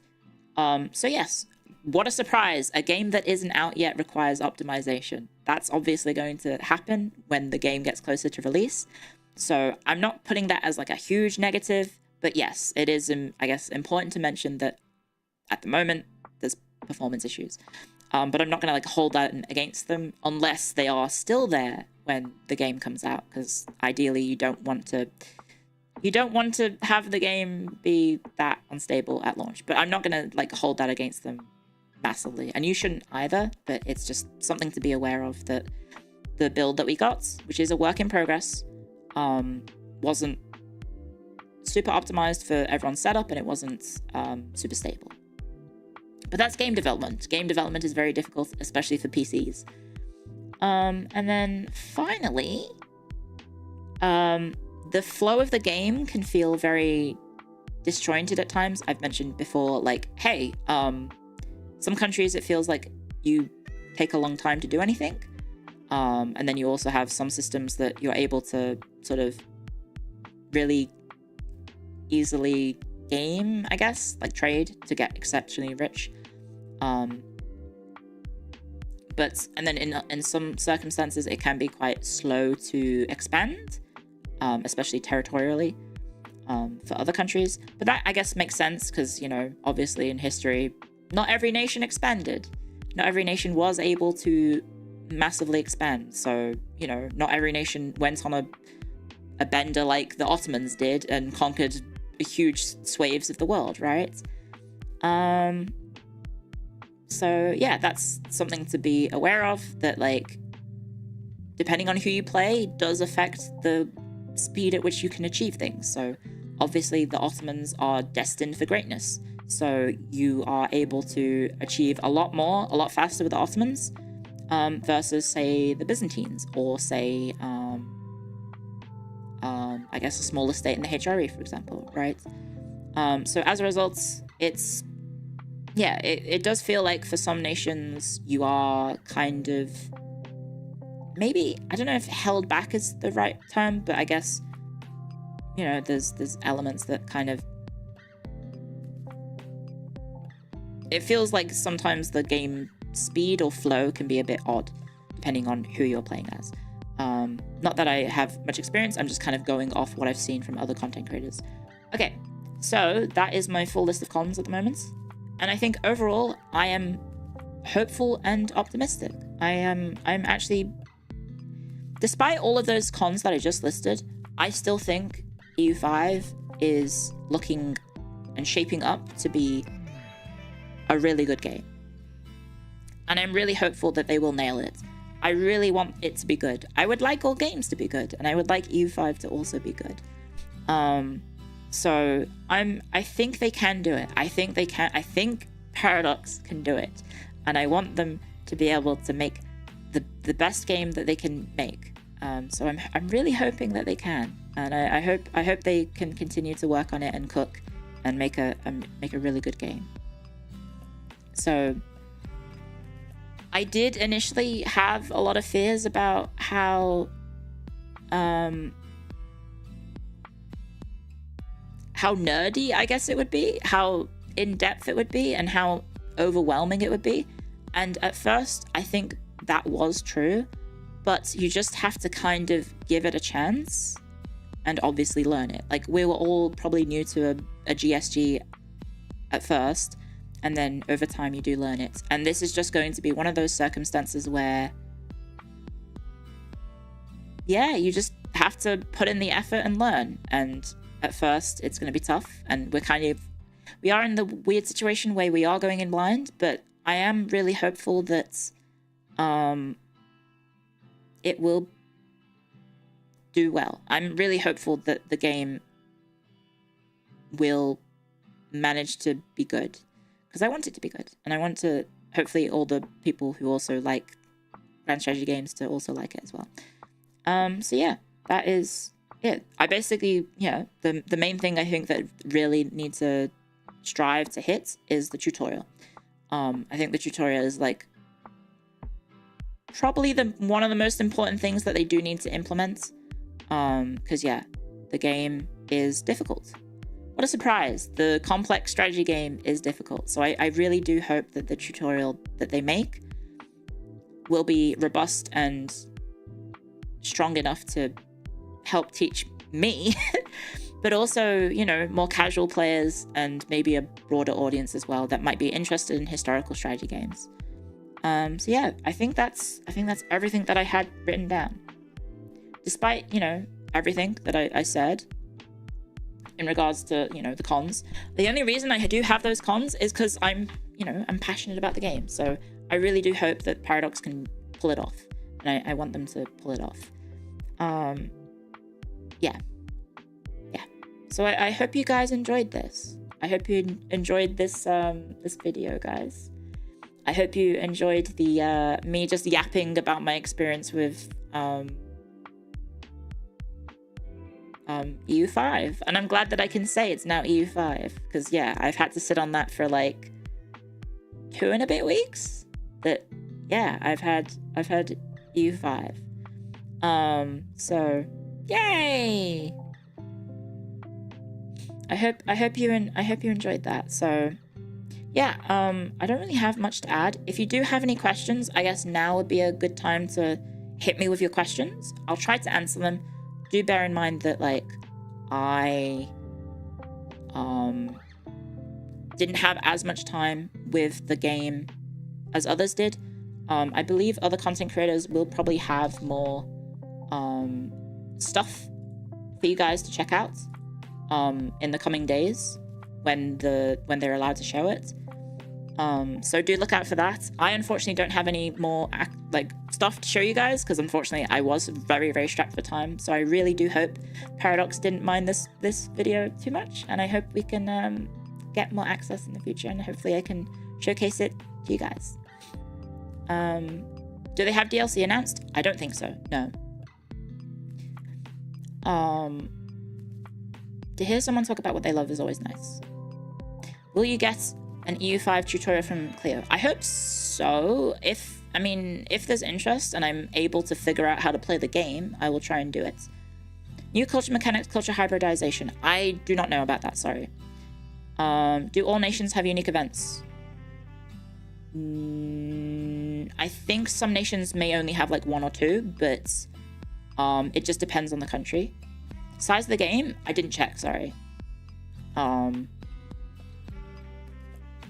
you think Paradox will ever do decent tutorials? I mean, it is a challenge, right? Like, it's a big ask to make a game of this complexity to have a robust tutorial. So, you know, it's a big ask, but I hope they can pull it off, because I really want this game to do well. How's similar to Vicky 3, Imperator, or MEIU and taxes? It's EU5 is EU4 plus mechanics from Vicky, Imperator, and MEIOU and taxes, as well as some bits of Crusader Kings, and I think also maybe a little bit of stuff from Hoi 4. It's basically Paradox are just trying to learn from all the lessons that they've learned. They're trying to take all the lessons. Sorry, I should rephrase it. EU5 is essentially the culmination of all the lessons that Paradox have learned over the last 10 years, put into a new Europa Universalis game. And I think that is very promising. I think that's a very promising concept, and I really want it to fulfill that. And I think it does have the potential to do that. How fast is the technology tree? The speed at which you research your technology tree, I believe, is based on the literacy rate of your people. So the more educated your people are, the faster you research technology. I think. And I imagine it might be like percentage based rather than purely numerical based, because otherwise, like, that means if you conquer like the entire planet, then your technologies would be absurdly fast, right? Compared to like if you were a tall nation, right? I think it's probably going to be based on like percentage of like literacy of your nation that affects your tech tree. I didn't know you only debuted 9 months ago. I technically debuted for FaZe Connect 6 days ago, I think. I think it's 6 days ago. Are you worried about the game length? Being able to make an engaging content from medieval times to Industrial Revolution. I think that's a legitimate concern to have, but I've seen Paradox make EU4 interesting all the way through. So I think they can do it. I think they can do it. I hope they can do it. I haven't tried it. Are there new mechanics? Yes. Lots of new mechanics. Almost a daunting amount of new mechanics compared to EU4. But if you like challenging and in-depth strategy games, then I think you're going to like EU5.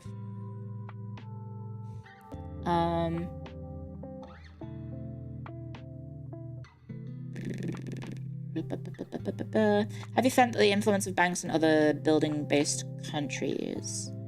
No, because I haven't really had that much time to play the game, but I didn't really encounter taking many loans because I was able to just start making my trade carry my entire country, which makes sense because I was playing Venice, right? You're wondering if it will affect favor tall or wide? I think it depends on who you play as. Because I think you can, like, those subtle sort of unique benefits that each nation does have based on its flavor, I think can affect probably how the game develops. So for example, Florence and Tuscany would probably be more tall versus obviously like the Ottomans, which would be wide, right? Can't you just not pay them back? I think you can. I think you can ignore loans. I think you can, in fact, ignore loans. Did you check out the difficulty sliders? No, I didn't. I don't think I saw any, but I didn't look for them either. Are there late game revolution mechanics? Again, guys, we didn't get access to that. We were only looking at the first 100 years of gameplay. And I didn't even get to see all of that. Did chat freeze? No.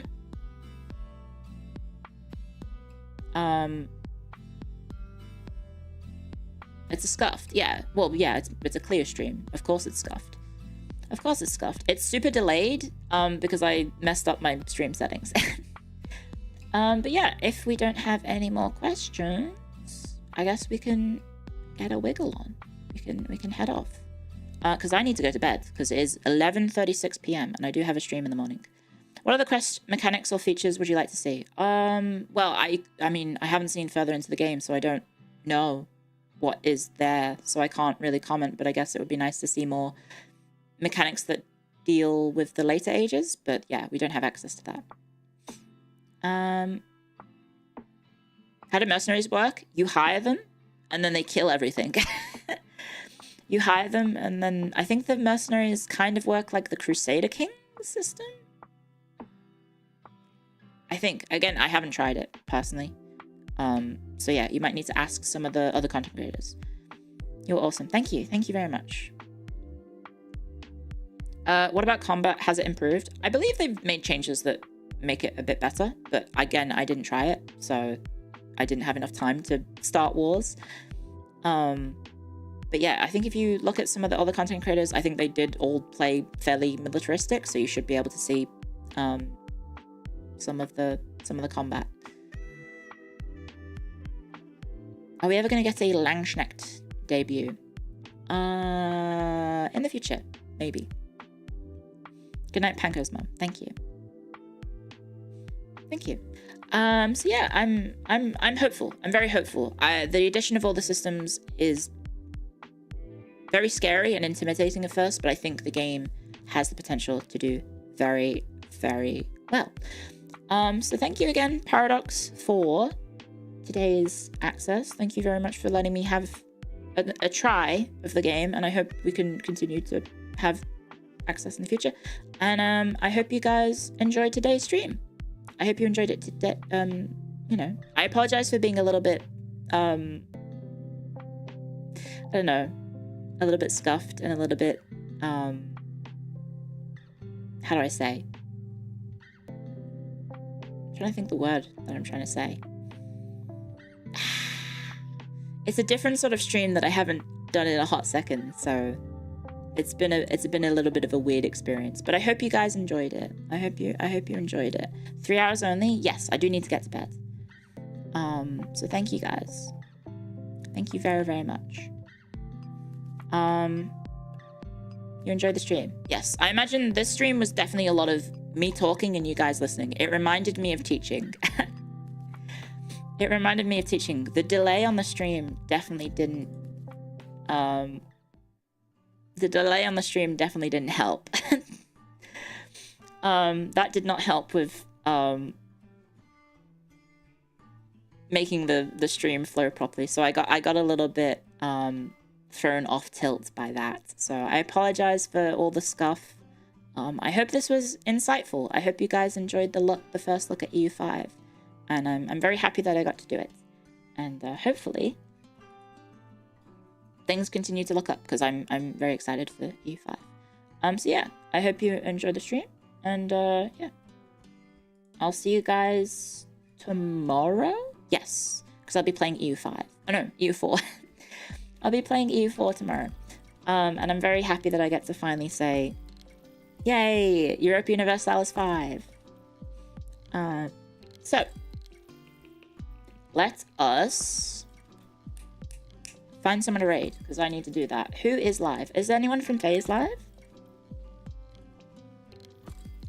Is anyone from FaZe live right now?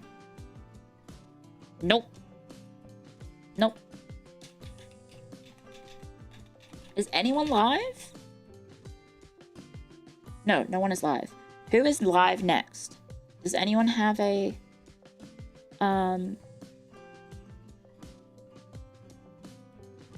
Who's going live next? You is live? You's playing Bioshock? Why is it not showing up in my feed? Huh? Wait a second. Have I unsubscribed from you? What? What the hell? I lost my subscription to you, senpai? What the fuck? Okay, we're rating you. I hope I have permissions, because I didn't have permissions for, Do I have to refresh this? Okay, I'm just gonna get the link to the stream. You might hear you for a hot second. Ah! I hope she has raids available to everyone. I hope I can do that.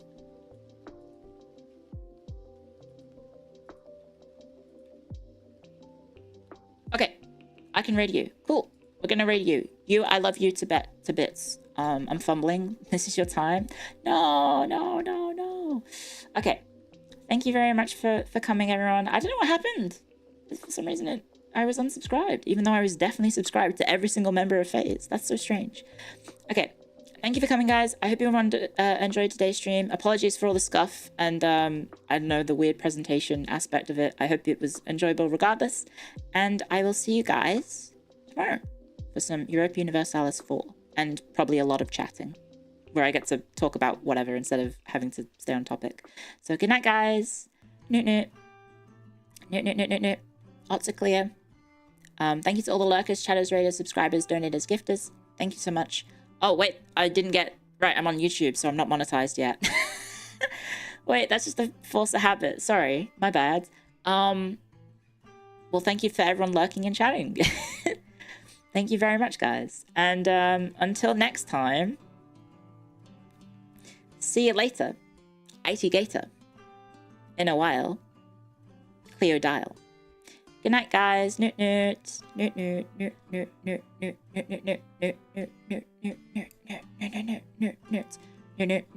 Noot.